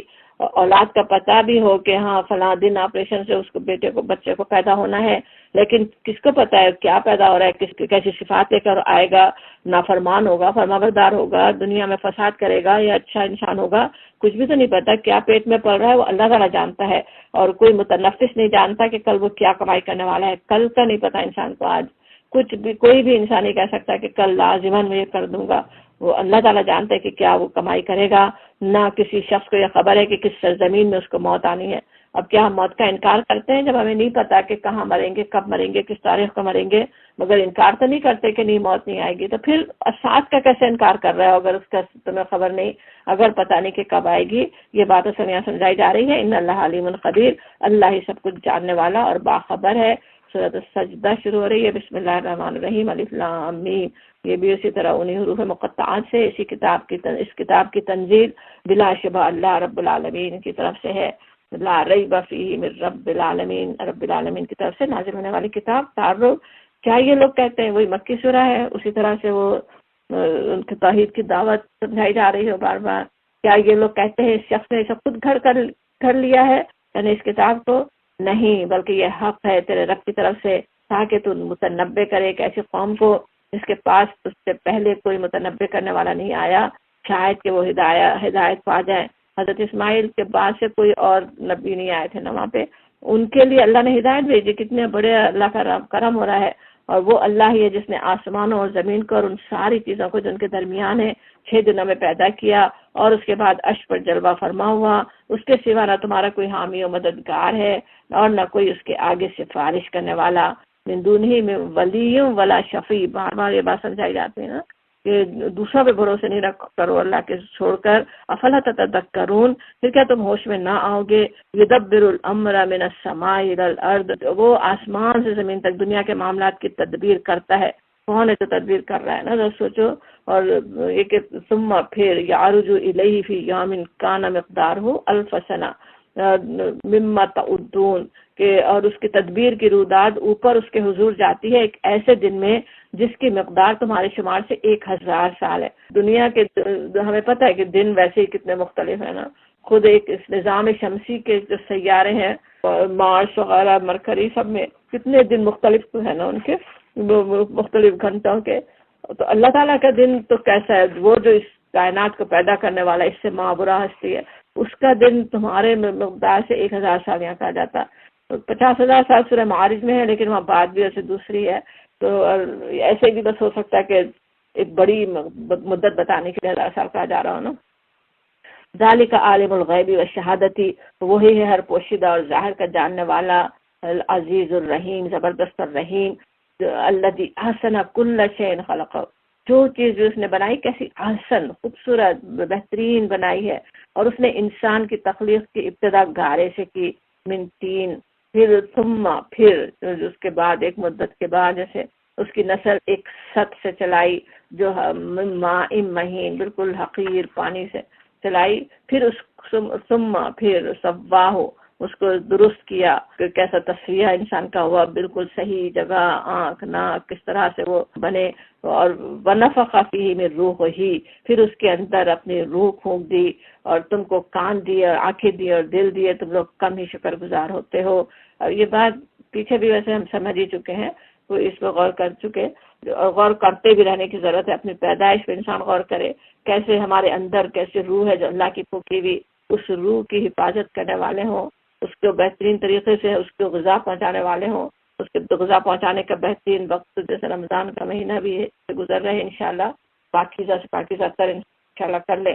قلیلا ما تشکرون، تم لوگ کم ہی شکر گزار ہوتے ہو. اور یہ لوگ کہتے ہیں جب ہم مٹی میں رل مل چکے ہوں گے تو کیا ہم پھر نئے سرے سے پیدا کیے جائیں گے؟ اصل بات یہ ہے کہ یہ اپنے رب کی ملاقات کے منکر ہیں، سوچنا نہیں چاہتے نا کہ آخرت کوئی آئے جواب دینا پڑے، اس لیے یہ باتیں بس بناتے ہیں. ان سے کہو موت کا وہ فرشتہ جو تم پر مقرر کیا گیا ہے تم کو پورا کا پورا اپنے قبضے میں لے لے گا، پھر تم اپنے رب کی طرف پلٹا لائے جاؤ گے. یعنی جو زمین میں ملتا ہے جس کے اوپر تم حیران ہو رہے ہو کہ اتنے زمین میں کہاں وہ راگ کہاں کہاں پڑی ہوئی ہو، انسان کی مٹی کون سے کیڑوں اور مچھلیوں کے پیٹوں میں جسم جا چکا ہو، وہ اللہ تعالیٰ کیسے جمع کرے گا؟ حالانکہ سوچو تو تم جو ہو وہ جسم میں تو نہیں ہے نا. انسان کے ہاتھ پیر بھی کٹ جائیں، پورے جسم کو کاٹ ڈالا جائے، وہ شخصیت تو ویسی کی ویسی رہے گی. وہ تو اللہ تعالیٰ پورا لے لیتا ہے، تمہاری شخصیت کو تو لے لیتا ہے. وہ جو روح اللہ نے دی تھی وہ تو اوپر چلی جاتی ہے. انسان تو ویسے ہی ہے، پورا کا پورا جسم مٹی میں مل رہا ہے، وہ مٹی سے اللہ تعالیٰ پھر سے جمع کر دے گا جیسے اس نے پہلی دفعہ جمع کیا. کاش تم دیکھو وہ وقت جب یہ مجرم سر جھکائے اپنے رب کے حضور کھڑے ہوں گے، اس وقت یہ کہہ رہے ہوں گے اے ہمارے رب، ہم نے خوب دیکھ لیا اور سن لیا، اب ہمیں واپس بھیج دے تاکہ ہم نیک عمل کریں. اب ہمیں یقین آ گیا ہے جب ہمیں ارشاد ہوگا، اگر ہم چاہتے تو پہلے ہی ہر نفس کو اس کی ہدایت دے دیتے. اس طرح سے تو اللہ تعالیٰ نے نہیں پیدا کیا نا کہ غیب پر ہی ایمان لانا ہے، اختیار اللہ نے دیا، اس وقت اس ایمان لانے کی ضرورت ہے. مگر میری وہ بات پوری ہو گئی جو میں نے کہی تھی کہ میں جہنم کو جنوں اور انسانوں سب سے بھر دوں گا. فذوقوا، بس اب چکھو اپنی حرکت کا مزہ، کیونکہ تم نے اس دن کی ملاقات کو فراموش کر دیا، ہم نے بھی اب تمہیں فراموش کر دیا. اللہ جیسے بھلا دیں، اللہ تعالیٰ جان بوجھ کے انہیں بھلا دیں، اللہ کو بھی پرواہ نہیں ہے. اب وذوقوا، اور چکھو عذاب الخلد، ہمیشگی کے عذاب کا مزہ، جو اپنے کرتوتوں کی پاداش میں. ہماری آیات پر تو وہ لوگ ایمان لاتے ہیں جنہیں یہ آیات سنا کر جب نصیحت کی جاتی ہے تو سجدے میں گر پڑتے ہیں، خروا سجدا. آیات پہ ایمان کون لاتے ہیں؟ جو جھکنے کو تیار ہو نا، جو سجدہ کرتے ہیں. اور کہ وسبحوا بحمد ربہم، اور تسبیح کرتے ہیں رب کے حمد کے ساتھ، اس کی تسبیح کرتے ہیں. وہم لا یستکبرون، اور تکبر نہیں کرتے. ہم بھی ایسے مومن لوگوں میں شامل ہو جو اللہ کے آگے سجدہ کرنے والے، اس کی تسبیح و تحمید کرنے والے ہوں، نہ کہ تکبر کرنے والے سجدہ کرتے.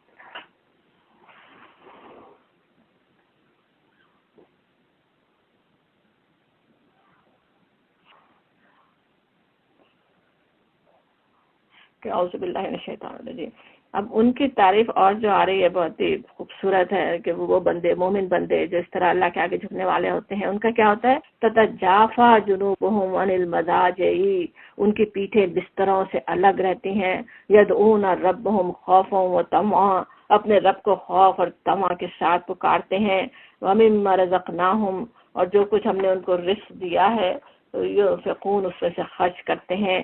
اللہ کو راضی کرنے کی ایسی فکر ہوتی ہے، اپنا نرم گرم بستر چھوڑ کر اس سے پیٹھے اپنی الگ رکھتے ہیں اور پکارتے ہیں اپنے رب کو. صرف یہ نہیں کہ اتنی تعداد نفلوں کی ادا ہو رہی ہے اور وہ سر سے بوجھ اتر گیا، ہو گئی نماز تہجد ہو چکی. اصل تو دل میں خوف ہے، امید ہے، اپنے رب کو راضی کرنے کی طمع، اپنے رب کو خوش کرنے کی خواہش، اس کے ناراضی کا خوف. اس سے وہ اسے پکارتے ہیں اور جو کچھ اللہ نے دیا اس میں سے خرچ کرتے ہیں. پھر جیسا کہ آنکھوں کی ٹھنڈک کا سامان ان کے اعمال کی جزا میں ان کے لیے چھپا کر رکھا گیا. ما اخفی لہم، ان کی آنکھوں کی ٹھنڈک کے لیے اس کو کوئی بھی نہیں جانتا، کسی متنفس کو خبر نہیں ہے. سمجھ میں آتا ہے کہ قرآن میں جو اشارے ملتے ہیں کہ جنت میں یہ اور یہ اور یہ مزے ہیں، وہ تو کچھ ہے مزے، اس کے پیچھے کیا کچھ چھپا ہوا ہے وہ حدیث میں بھی آتا ہے کہ انسان کے خیال میں بھی نہیں آ سکتا کہ کیا چیزیں ہیں جو نعمتیں جو اللہ نے چھپائی ہوئی ہیں، نہ اس کی آنکھوں نے کبھی دیکھی. وہ چیزیں اللہ نے چھپائی ہوئی ہیں اپنے نیک بندوں کے لیے. اور خاص طور پہ جیسے ابھی ہم رات کی عبادت اور اللہ کے راستے میں پیسہ خرچ کرنے کی بات سمجھ رہے ہیں، انشاءاللہ جو اللہ تعالیٰ اپنی رحمت سے ہمیں توفیق دے، زیادہ سے زیادہ ہم کرنے والے ہوں اور اللہ کے پاس وہ جزا پانے والوں میں ہم شامل ہوں. بھلا کہیں یہ ہو سکتا ہے کہ جو شخص مومن ہو وہ اس شخص کی طرح ہو جائے جو فاسق ہو؟ یہ دونوں برابر نہیں ہو سکتے. جو لوگ ایمان لائے ہیں اور جنہوں نے نیک عمل کیے ان کے لیے تو جنات الماوا ہے، جنتوں کے قیام گاہیں ہیں، نزلا بما کانوا یعملون، ضیافت کے طور پر ان کے اعمال کے بدلے میں. اور جنہوں نے فسق اختیار کیا ان کا ٹھکانہ دوزخ ہے، جب کبھی وہ اس سے نکلنا چاہیں گے اسی میں دھکیل دیے جائیں گے اور ان سے کہا جائے گا ذوقوا عذاب النار، چکھو اب آگ کے عذاب کا مزہ جس کو تم جھٹلایا کرتے تھے. اللہ تعالیٰ نے پناہ میں رکھے اس عذاب سے، اس بڑے عذاب سے پہلے ہم اس دنیا میں عذاب کا مزہ چکھاتے رہیں گے. دنیا میں بھی تنبیہات آتی رہتی ہے کہ انسان کو ہوش آ جائے، شاید کہ یہ اپنی باغیانہ روش سے باز آ جائے، لعلہم یرجعون، تاکہ وہ پلٹیں. اور اس سے بڑا ظالم کون ہوگا جسے اس کے رب کی آیات کے ذریعے نصیحت کی جائے اور پھر وہ ان سے منہ پھیرے. آرزہ اللہ انشاءاللہ ان لوگوں میں شامل نہیں ہوں. اللہ کا حکم سامنے آئے اعراض کر لیں، یہ کام میرا نہیں ہے، یہ مجھ سے نہیں ہوتا، یہ اس پہ تو عمل میں نہیں کر سکتا، وہ انشاءاللہ کرنے والے ہم نہ ہوں. ان من المجرمین منتقمون، ایسے مجرموں سے تو ہم انتقام لے کر رہیں گے. اس سے پہلے ہم موسیٰ کو کتاب دے چکے ہیں، لہٰذا اس چیز کے ملنے پر تمہیں کوئی شک نہ ہونا چاہیے. اس کتاب کو ہم نے بنی اسرائیل کے لیے ہدایت بنایا تھا، اور جب انہوں نے صبر کیا اور ہماری آیات پر یقین لاتے رہے تو ہم نے ایسے پیشوا پیدا کیے جو ہمارے حکم سے رہنمائی کرتے تھے. منہم ائمۃ یہدون بامرنا لما صبروا. سمجھ میں آتا ہے کہ ان صبر کی صفت کے صبر کہیں تو پھر وہی سب بات ہے کہ دین پر قائم رہنا ہر حال میں، اس کی وہ فکر کر رہے ہوں. اللہ تعالیٰ رہنما بھی اچھے عطا کر دیتا ہے. ہمیں آج اچھے لیڈروں کی ضرورت ہے، اچھے ائمہ کی ضرورت ہے، اچھی رہنمائی کرنے والوں کی، مگر اس کے لیے اپنے آپ کو ٹھیک کرنا ہوگا، خود صبر کی روش اختیار کرنے کی ضرورت ہے. اور جو ہمارے حکم سے رہنمائی کرتے تھے، یقیناً تیرا رب ہی قیامت کے روز ان باتوں کا فیصلہ کرے گا جن میں وہ باہم اختلاف کرتے رہے، وہ خواہ بنی اسرائیل ہوں یا جو بھی انسان. کیا ان لوگوں کو کوئی ہدایت نہیں ملی کہ ان سے پہلے کتنی قوموں کو ہم ہلاک کر چکے ہیں جن کے رہنے کی جگہ میں آج یہ چلتے پھرتے ہیں؟ اس میں بڑی نشانیاں ہیں. کیا یہ سنتے نہیں؟ اور کیا ان لوگوں نے کبھی یہ منظر نہیں دیکھا کہ ہم ایک آب و گیا زمین کی طرف پانی بہا لاتے ہیں؟ یعنی خود دیکھتے ہو کیسے بالکل بنجر زمین ہو، دیکھ سکتے ہو کبھی کیسے اللہ تعالیٰ وہاں پانی بہا لاتے ہیں، چاہے وہ بادلوں کو ادھر لے کر آئے، پانی کہیں سے آئے، اور پھر اسی زمین میں وہ فصل اگاتے ہیں جس سے ان کے جانوروں کو بھی چارہ ملتا ہے، خود یہ بھی کھاتے ہیں. افلا یبصرون، کچھ انہیں سوچتا نہیں، کچھ دیکھتے نہیں، اس پہ غور نہیں کرتے. اور ان سے کہو فیصلے کے دن ایمان لانا ان لوگوں کے لیے کچھ بھی نافع نہ ہوگا جنہوں نے کفر کیا ہے، پھر ان کو کوئی مہلت نہ ملے گی.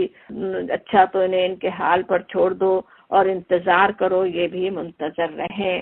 اب یہ سلسلہ جو مکی صورتوں کا ہم پڑھے تھے، سورہ نور کے بعد سے 8 مکی صورتیں تھیں جو ہم نے پڑھی. اب جو ہے سورہ احزاب شروع ہو رہی ہے. سورہ احزاب مدنی سورہ، بہت ہی سورہ نور سے ملتی ہوئی صورت ہے. اسی طرح معاشرتی اصلاحات کے لیے احکامات اس میں ملیں گے. منافقین کی سرگرمیاں زوروں پر تھیں، ان کے بھی بارے میں بات کی گئی. اور جیسے سورت کا نام ہے سورۃ الاحزاب، غزوہ احزاب کا تذکرہ ہے. غزوہ احزاب جب کفار مکہ ہی نہیں، انہوں نے اور بھی ادھر ادھر کے آس پاس کے بہت سے قبیلوں کو ملا کے جیسے پورا عرب ٹوٹ پڑا ہو مدینے میں ایک چھوٹی سی بستی پر، اور اللہ تعالیٰ نے کیسے اپنے رحمت سے انہیں بچایا.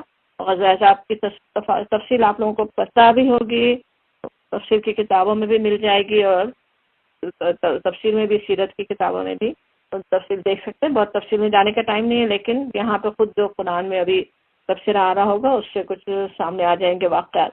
بسم اللہ الرحمن الرحیم. یا ایھا النبی، اے نبی. یہاں اس صورت میں اللہ کے نبی کو النبی کہہ کے مخاطب بات کیا گیا. ہم نے دیکھا کہ یاد ہوگا قرآن میں یا محمد کہیں نہیں ہے. اللہ تعالیٰ بھی جب مخاطب فرماتا ہے نبی کو تو یا ایھا النبی کہہ کے، تو اے نبی، تو اور یہاں پہ خاص طور پہ اے نبی کہنا ایک طرح سے آپ کو احساس دلانا ہے آپ کا کیا مقام ہے، آپ اللہ کے نبی ہیں، آپ کو کیا کرنے کی ضرورت ہے، جیسے وہ بتایا جا رہا ہو، کیا کہا جا رہا ہے اللہ کے نبی سے، اتق اللہ، اللہ کا تقوی اختیار کرو، ڈرو، ولا تطع الکافرین، اور مت اطاعت کرو کافرین اور منافقین کی۔ کافرین اور منافقین کا تذکرہ ایسے ساتھ آتا ہے نا جیسے دونوں ایک ہی چیز ہو، اگرچہ ویسے فقہی لحاظ سے تو بالکل مختلف بات ہے، جنہوں نے لا الہ الا اللہ کہہ دیا وہ خواہ کیسے بھی ہم تو ان کو منافق نہیں کہہ سکتے، مگر اللہ کے نظر میں انجام کے لحاظ سے وہ اللہ کے پاس پار کی طرح ہے۔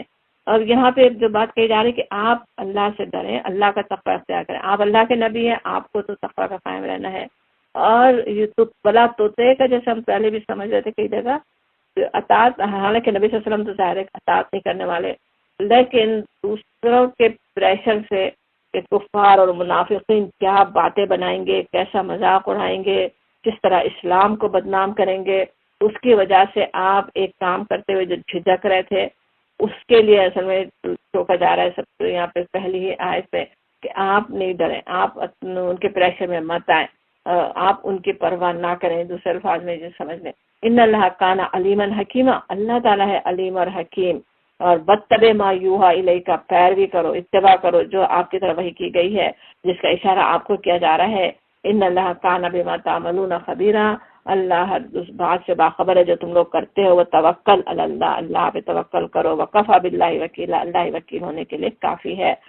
اب یہ بات کیا ہے، ویسے تو آگے اس کا اشارہ ملے گا، تفصیل بعد میں آئے گی، درمیان میں دوسری بات آ رہی ہے، لیکن اس کا جس بات کے لیے اصل میں کہا جا رہا ہے وہ ہے حضرت زید بن حارثہ، جو جن کو زید بن محمد کہا جانے لگا تھا کیونکہ آپ کے غلام تھے، آپ نے انہیں آزاد کیا، اور تو لوگوں نے سمجھا یا آپ نے خود بھی کہا تو آپ کا منہ بولا بیٹے کی طرح لوگ سمجھ رہے تھے، زید بن محمد انہیں کہتے تھے۔ ان کی شادی آپ نے آزاد کردہ غلام تھے، لیکن اللہ تعالیٰ کے اشارے سے آپ نے کی ہو، اصل بات یہ ثابت کرنا تھا کہ سب انسان برابر ہیں، غلام اور ایک آزاد کردہ غلام اور اتنے بڑے خاندان کی ایک بیٹی، قریش کا خاندان سوچیں سب سے زیادہ جیسے اعلیٰ اس وقت سمجھا جاتا ہو، اور آپ کی اپنی پھوپھی کی بیٹی، ان سے آپ نے نکاح کیا، اور وہ نکاح پھر چل نہیں سکا تو وہ ان کا طلاق دے رہے تھے، زید نے ان کو طلاق دی۔ تو مطلقہ جب ہونا ہو، اور تو ویسے بھی نبی صلی اللہ علیہ وسلم خود سمجھ رہے تھے کہ اب اللہ تعالیٰ کا یہ حکم آئے گا، یا اللہ تعالیٰ کی طرف سے یہاں پہ آ رہا ہے نا کہ جو ما یوحا الیک کا اللہ تعالیٰ کی طرف سے اشارہ کر ہی دیا گیا ہو کہ آپ کو ان سے نکاح کرنا ہے، حضرت زینب سے، اور اس میں پتا تھا آپ کو کہ کیا طوفان اٹھے گا، کہ نعوذ باللہ کوئی آپ کی نظریں ان پہ تھی، حالانکہ بالکل غلط بات ہے، اتنی مشہور ہوئی وہ بات، ویسے کفار و منافقین نے اتنے زیادہ پروپیگنڈا کیا اس پر کہ اچھا خاصے بڑے بڑے اسکالر بھی اس سے متاثر ہیں نا، آج بھی لوگ بول رہے ہوتے ہیں اطمینان سے کہ کوئی نبی صلی اللہ علیہ وسلم ان کو پسند کرنے لگ گئے تھے، نعوذ باللہ نعوذ باللہ، نبی صلی اللہ علیہ وسلم بچپن سے جانتے تھے ان کو نا، اور وہ اللہ تعالیٰ کو یہ بات بتانی تھی کہ منہ بولا رشتہ کچھ نہیں ہوتا، اس کی وجہ سے وہ نکاح کا حکم آ رہا تھا، کیونکہ منہ بولا رشتے کی بڑی اہمیت تھی ان لوگوں کے پاس، اور جب تک اللہ کے رسول آگے بڑھ کر وہ کام نہیں کر لیتے لوگوں کے دلوں سے، وہ کراہیت جا نہیں سکتی تھی کہ منہ بولے رشتے کو حقیقی رشتہ نہیں ہے سمجھنے کی، اس وجہ سے یہ کام کروایا جانا تھا، تو اس پہ آپ کو زور ڈالا جا رہا ہے یہاں پہ کہ آپ وہ کام کریں جو آپ سے کہا جا رہا ہے۔ ابھی اس کی تفصیل پہ انشاءاللہ آگے آئے گی۔ یہاں کہا جا رہا ہے اللہ نے کسی شخص کے دھڑ میں دو دل نہیں رکھے۔ اب دو دل نہیں رکھے کئی طرح سے اس آیت کو سمجھا گیا۔ ایک تو یہی بات کہ جیسے ایسا نہیں ہے کہ اللہ تعالیٰ نے بندے کے لیے یہ نہیں پسند فرمایا کہ دو بالکل مختلف ارادے، دو بالکل متضاد اپوزٹ عقیدے ایک دل میں ہوں، ایک طرف اللہ پر ایمان کا دعویٰ ہو، دوسری طرف شرک کر رہے ہوں اور دوسرے شرکاء کی بندگی کر رہے ہوں، اللہ کے رسول پر ایمان اور اطاعت کے دعوے کر رہے ہوں، پھر آپ کے دشمنوں کے ساتھ سازشوں میں شریک ہوں۔ تو یہ کیا دل کی بیماری ہے، اس طرح کے دو مختلف چیزوں کو دلوں میں جمع رکھنا، اس کی اصلاح کی ضرورت ہو، جیسے یہ سمجھایا جا رہا ہو۔ آگے پھر اس جو دوسری آیت میں ویسے یہ آ رہا ہے کہ نہ اس نے تم لوگوں کی ان بیویوں کو جن سے تم زہار کرتے ہو تمہاری ماں بنا دیا ہے، تو بیوی اور ماں کیسے دو مختلف چیزیں، اور ان کو جو ہے غصہ کسی بیوی پر آ گیا تو اس الگ ہونے کے لیے کہہ دیں کہ تیری پیٹھ جو ہے میری ماں کی طرح ہے، اور وہ اتنی بڑی بات ہو جاتی تھی طلاق سے بھی زیادہ کہ دوبارہ کبھی مل نہیں سکتے، پوری زندگی اس کی بھی بربادی ہو جائے. تو اس کے احکامات آگے ہم انشاءاللہ سورہ مجادلہ میں پڑھیں گے. یہاں سے کیونکہ پہلی بات جو بتائی گئی اسی سے بتا دیا گیا یہ بھی کہ دو بالکل مختلف رشتے، وہ کوئی ایک تو نہیں ہو سکتے، وہ ماں بیوی نہیں بن سکتی، بیوی ماں نہیں بن سکتی. اور نہ اس نے اسی طرح سے تمہارے منہ بولے بیٹوں کو تمہارا حقیقی بیٹا بنایا ہے.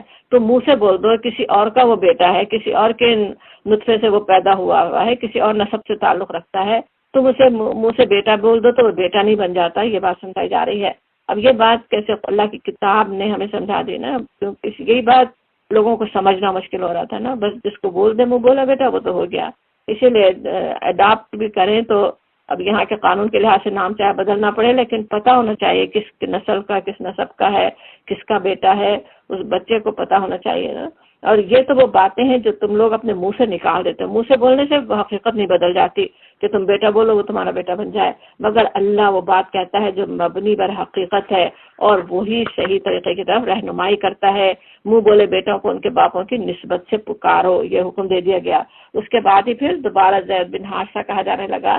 اسی طرح سے اور بھی لوگوں کے نام پھر بدلے گئے. یہ اللہ کے نزدیک زیادہ منصفانہ بات ہوا اقسط عند اللہ. اور اگر تمہیں معلوم نہ ہو کہ ان کے باپ کون ہیں تو وہ تمہارے دینی بھائی اور رفیق ہیں. یعنی اگر باپوں کا پتہ نہیں ہے تو بھی بس وہ تمہارے دینی بھائی ہیں، رفیق ہیں. اور نادانستہ جو بات تم کہو اس کے لیے تم پر کوئی گرفت نہیں. یعنی بیٹا بیٹی ویسے تو کہہ سکتے ہیں کسی کو بھی، تو حقیقت میں بیٹا تو نہیں کہہ رہے، پیار سے کہہ رہے ہیں، لیکن اس بات پر ضرور گرفت ہے جس کا تم دل سے ارادہ رکھتے ہو. وکان اللہ غفور الرحیم، اللہ تعالیٰ بخشنے والا مہربان بھی ہے. جو انسانوں نے غلطیاں کی وہ معاف اللہ تعالیٰ کرنے والا ہے. بلا شبہ نبی تو اہل ایمان کے لیے ان کی اپنی ذات پر مقدم ہے. اولا بالمومنین، نبی صلی اللہ علیہ وسلم سے کیسی محبت ہونی چاہیے، اپنی ذات سے بھی زیادہ، اپنے آپ سے زیادہ. اور کیا مقام ہے نبی صلی اللہ علیہ وسلم کا وہ سمجھایا جا رہا ہے کہ آپ کی ذات تو سب پہ مقدم ہے. اور آپ کے ازواج بھی، نبی کی بیویاں ان کی مائیں ہیں، ان کا بھی مقام سمجھو. وہ بھی شرارتیں کچھ ہو رہی تھی کہ ازواج پہ نظر رکھی جائے، ان کے بارے میں باتیں بنائی جائے. حضرت عائشہ کا تو ہم نے پڑھا پیچھے کس طرح کے الزام لگائے گئے، ان کا کیا مقام ہے سمجھو. وہ تمام مومنوں کی مائیں ہیں وہ، کہ مگر کتاب اللہ کی روح سے عام مومنین و مہاجرین کی بنسبت رشتہ دار ایک دوسرے کے زیادہ حقدار ہیں. حق ان کا ہے، ان سے محبت ہے، لیکن جو جیسے وراثت کا حق وغیرہ جو اللہ تعالیٰ نے رشتہ داروں کا رکھا وہ تو ان کا ہی رہے گا. البتہ اپنے رفیقوں کے ساتھ تم کوئی بھلائی کرنا چاہتے ہو کر سکتے ہو، ویسے کرنا چاہ رہے ہو دے دو. یہ بھی ہوتا تھا اصل میں، منہ بولے بھائی وغیرہ بنا دیے اور حلیف بنا لیے اور وہ پھر وراثت میں تک شریک ہو رہے ہیں، اپنے اولاد سے زیادہ ان کا حق ادا ہو رہا ہے. وہ سب چیزیں سب کی اصلاح ہو رہی ہے یہاں پہ اصل میں. اور یہ حکم کتاب الہی میں لکھا ہوا ہے. اور یاد رکھو اس عہد و پیمان کو جو ہم نے سب پیغمبروں سے لیا ہے، تم سے بھی، جیسے نبی صلی اللہ علیہ وسلم سے، من کا و من نوح اور نوح اور ابراہیم اور موسیٰ اور عیسیٰ ابن مریم سے بھی سب سے پختہ عہد لے چکے ہیں تاکہ سچے لوگوں سے ان کی سچائی کے بارے میں سوال کرے. سب سے کیا پختہ عہد دیا جا چکا ہے؟ اللہ کی بندگی کا. اور کافروں کے لیے تو دردناک عذاب سے مہیا کر رکھا ہے.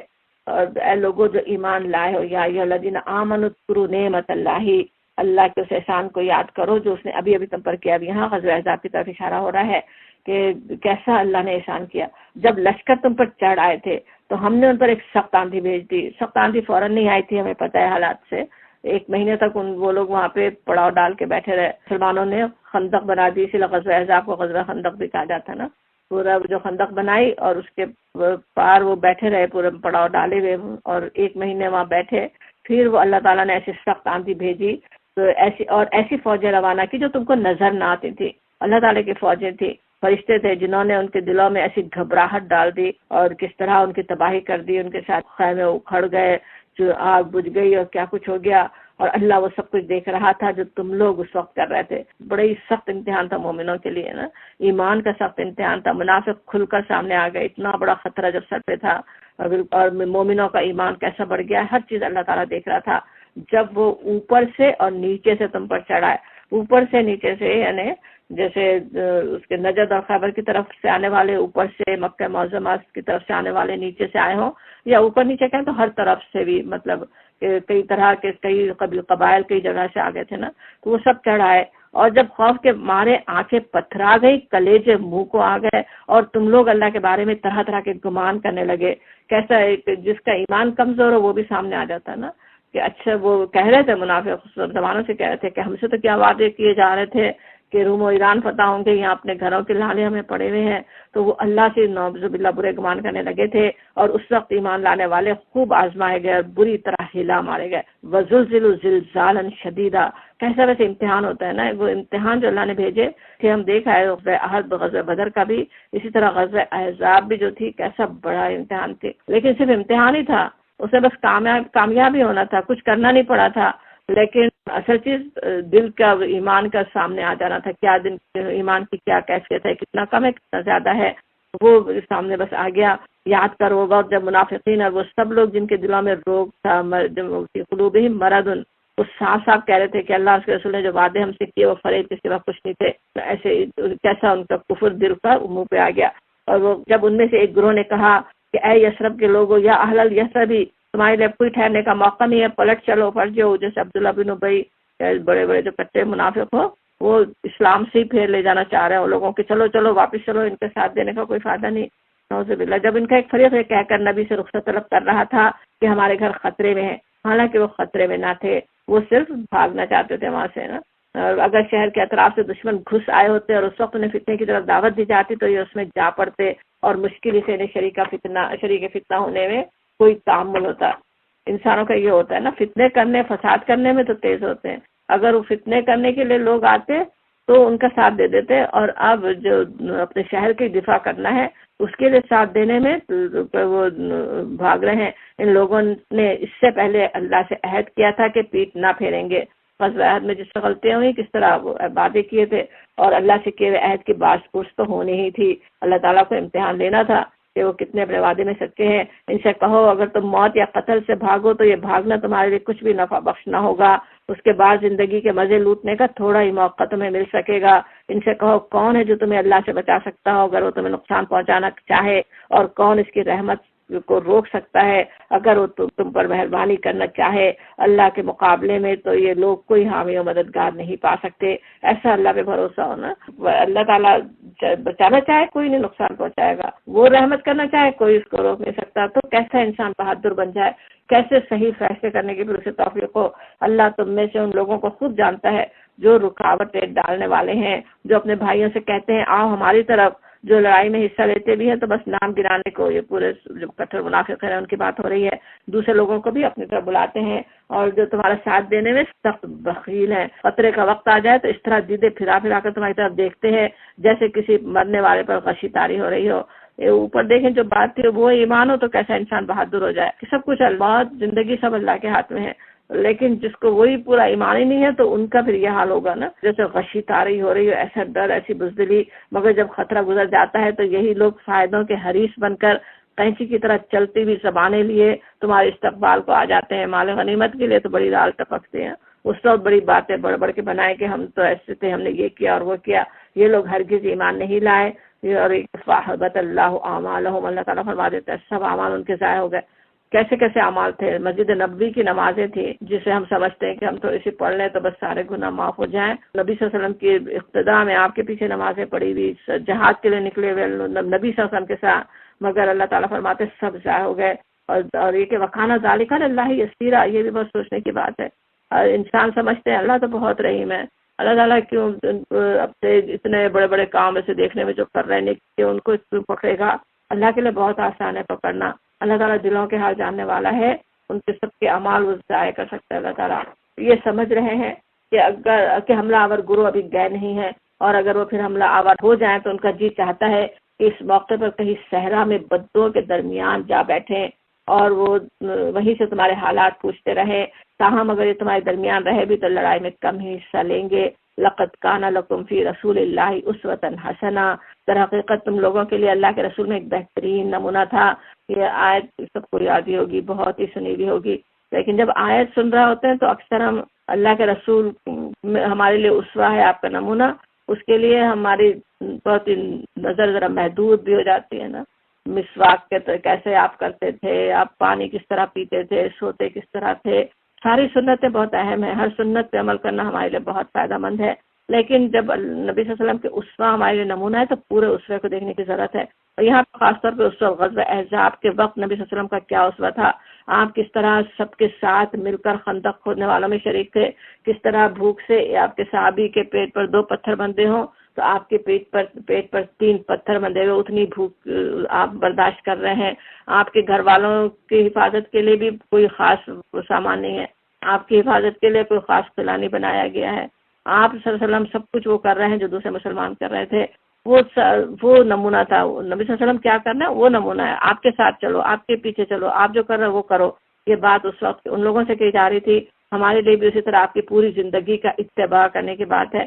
آپ نے زندگی میں سب سے زیادہ کس کام کی آپ کو فکر تھی, کون سے کام آپ کرنے والے تھے, پوری زندگی آپ نے کس کام میں بسر کی. انشاءاللہ وہ ہمارے لیے نمونہ ہو. ہم اس طرح سے اللہ کے دین کے لیے ویسی تڑپ ہو, اللہ کے بندوں کے لیے ویسی تڑپ ہو جیسے آپ کے دل میں تھی. وہ ہمارے لیے بہترین نمونہ ہے. اور جو اس شخص کے لیے جو اللہ اور جو ہمیں آخر کا امیدوار ہو اور کثرت سے اللہ کو یاد کرے. اور سچے مومنوں کا حال اس وقت یہ تھا کہ جب انہوں نے حملہ آور لشکروں کو دیکھا تو پکار اٹھے. یہ وہی چیز ہے جس کا اللہ اور اس کے رسول نے ہم سے وعدہ کیا تھا. پیچھے منافقین کی بات تھی, وہ کہہ رہے تھے کہ اللہ نے غلط وعدے کیے نعوذ باللہ. اور مومنوں کا کیا حال تھا, ان کو پتا تھا کہ امتحان آتے ہیں. ابھی پیچھے سورہ عنکبوت میں ہی پڑھا ہے کہ اللہ کو تو ضرور دیکھنا ہے کون صادق ہے کون کاذب ہے. وہ وعدہ پورا ہو رہا انہیں معلوم تھا, اور اللہ اور اس رسول کی بات بالکل سچی تھی. اس واقعے نے ان کے ایمان کو اور زیادہ بڑھا دیا, ایمان اور ان کے سپردگی. وما زادہم الا ایمان و تسلیما, اور کچھ زیادہ نہیں ہوا سوائے ایمان اور تسلیم کے, اب جھک جانے کے, اپنے آپ کو اللہ کے سپرد کر دینا, اور ان کا زیادہ ہو گیا. ایمان لانے والوں میں ایسے لوگ موجود ہیں جنہوں نے اللہ سے کیے ہوئے عہد کو سچ کر دکھایا. رجال صدقوا ما عاہدوا اللہ علیہ, انہوں نے تو اللہ سے جو عہد کیا تھا کہ لا الہ الا اللہ کا عہد, محمد الرسول اللہ کا عہد, وہ انہوں نے سچ کر دکھایا پوری اطاعت کر کے. ان میں سے کوئی اپنی نظر پوری کر چکا اور کوئی وقت آنے کا منتظر ہے. انہوں نے اپنے رویے میں کوئی تبدیلی نہیں کی. وما بدلوا تبدیلا, کیسے ہی حالات ہوئے, کتنی آزمائش آئی, مگر وہ اسی طرح اللہ اور اس کے رسول کی اطاعت, اللہ اور اس کے رسول کی محبت پر قائم رہے. اور تاکہ, اور یہ سب کچھ کیوں ہوا, یہ جو سارا آزمائش امتحان کیوں پیش آیا, لیجزی اللہ الصادقین بصدقہم, تاکہ اللہ سچاؤں کو ان کی سچائی کی جزا دے. وَيُعَذِّبَ الْمُنَافِقِينَ إِنْ شَاءَ, اور یہاں سچوں کے لیے تو ہے کہ ان کو جزا دے. امتحان آئے تو پھر ظاہر ہے امتحان میں جو کامیاب ہو ان کو جزا ملنی ہے. ان کے درجے بڑھنے کے لیے امتحان آیا تھا, انہیں تو کامیابی ملنی ہے. لیکن منافقین کے لیے آتا ہے انشاء, اگر جن کو اللہ چاہے. معافی کا راستہ ان کے لیے ابھی بھی کھلا ہے. تو وہ منافقین سامنے تو آ جائیں, جو کٹر منافقین سامنے آ جائیں, ان کو عذاب بھی ملے. جو معافی مانگے تو ان کے لیے اللہ چاہے تو انہیں معاف بھی کر دے, اور یتوب علیہم, اور ان کی توبہ قبول کر لے. ان اللہ کان غفور الرحیم, کیسے اللہ تعالیٰ کی رحمت نظر آتی ہے نا. اتنی بڑی جو انہوں نے باتیں بنائی ہوں, نبی صلی اللہ علیہ وسلم کو تکلیف پہنچائی ہو, سامنے نبی صلی اللہ علیہ وسلم کے درمیان میں موجود ہوتے ہوئے ایسے ایسے نفاق انہوں نے دکھایا. مگر اللہ تعالیٰ غفور الرحیم ہے, ابھی بھی پلٹے ہیں, ابھی اللہ کی طرف پلٹا ہے. اللہ تعالیٰ معاف کرنے والا ہے. ہمارے لیے بھی کیسی امید جس میں اللہ نے کفار کا منہ پھیر دیا, وہ کوئی فائدہ حاصل کے بغیر اپنے دل کی جلن لیے یوں ہی پلٹ گئے. اللہ نے کیا یہ, ورد اللہ نے پھیر دیا ان کو. اتنی بڑی فوجیں جمع ہو کر آئیں, اللہ نے ان کا منہ پھیر دیا اور کچھ بھی انہیں فائدہ نہیں ہوا. اور مومنین کی طرف سے وقفا اللہ المومنین القتال, اللہ ہی کافی ہو گیا مومنین کے لیے. مومنین کو قتال ہی نہیں کرنا پڑا, کچھ بھی نہیں کرنا پڑا. وکان اللہ قویا عزیزا, اللہ تعالیٰ بہت ہی قوت والا اور زبردست ہے. کیسے غزوہ احزاب کو سوچے تو اللہ کا قوی العزیز ہونا سمجھ میں آ جائے. پھر اہل کتاب میں سے جن لوگوں نے ان حملہ آوروں کا ساتھ دیا تھا, ان کی گڑیوں سے اللہ ان کی گڑیوں سے انہیں اتار لایا, اور ان کے دلوں میں اس نے ایسا روب ڈال دیا کہ آج ان میں سے ایک گروہ کو تم قتل کر رہے ہو, دوسرے گروہ کو قید کر رہے ہو. پیچھے ان سے عہد تھے نا, پورے معاہدے تھے یہود قبائل سے کے ساتھ دیں گے, اور لیکن انہوں نے کیا کیا تھا, اس وقت سازش کی, قریش کے ساتھ مل گئے تھے.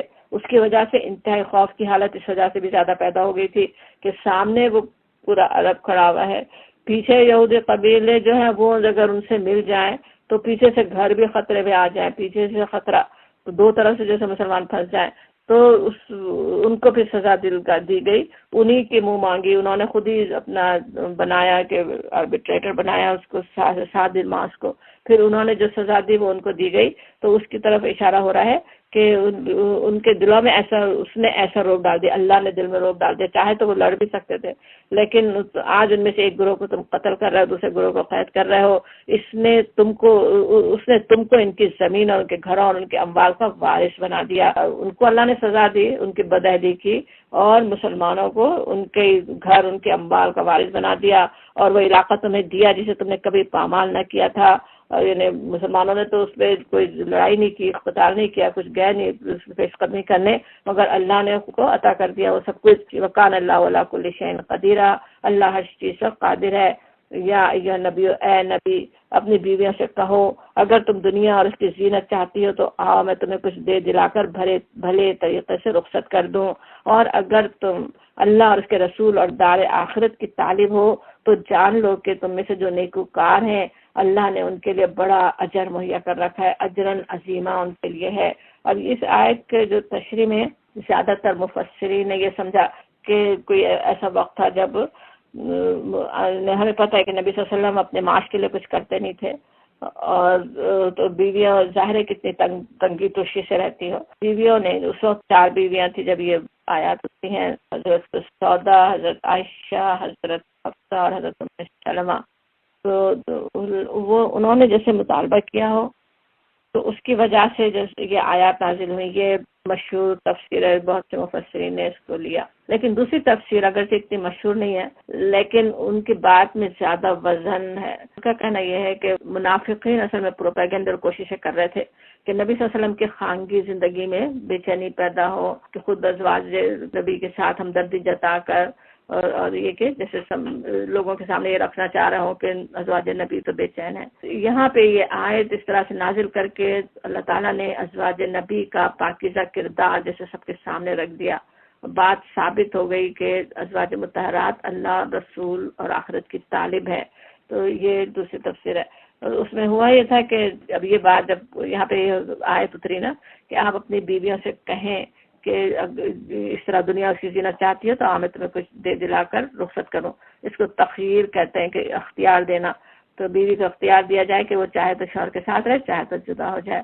تو آپ نے اس آیت پر عمل کرنے کے لیے جیسے سب سے پہلے حضرت عائشہ سے بات کی، یہ پیغام پہنچایا، تو کہا بھی کہ جلدی نہیں کرو، اپنے والدین سے مشورہ کرنا۔ آپ نے فرمایا، حضرت عائشہ نے فرمایا مجھے ان سے مشورے کی کیا ضرورت ہے، مجھے پتہ ہے میں اللہ اور اس کے رسول اور دار آخرت چاہتی ہوں، میں تو نہیں چاہتی۔ اور بالکل یہی جواب، اسی طرح کا جواب دوسری ازواج نبی نے بھی دیا۔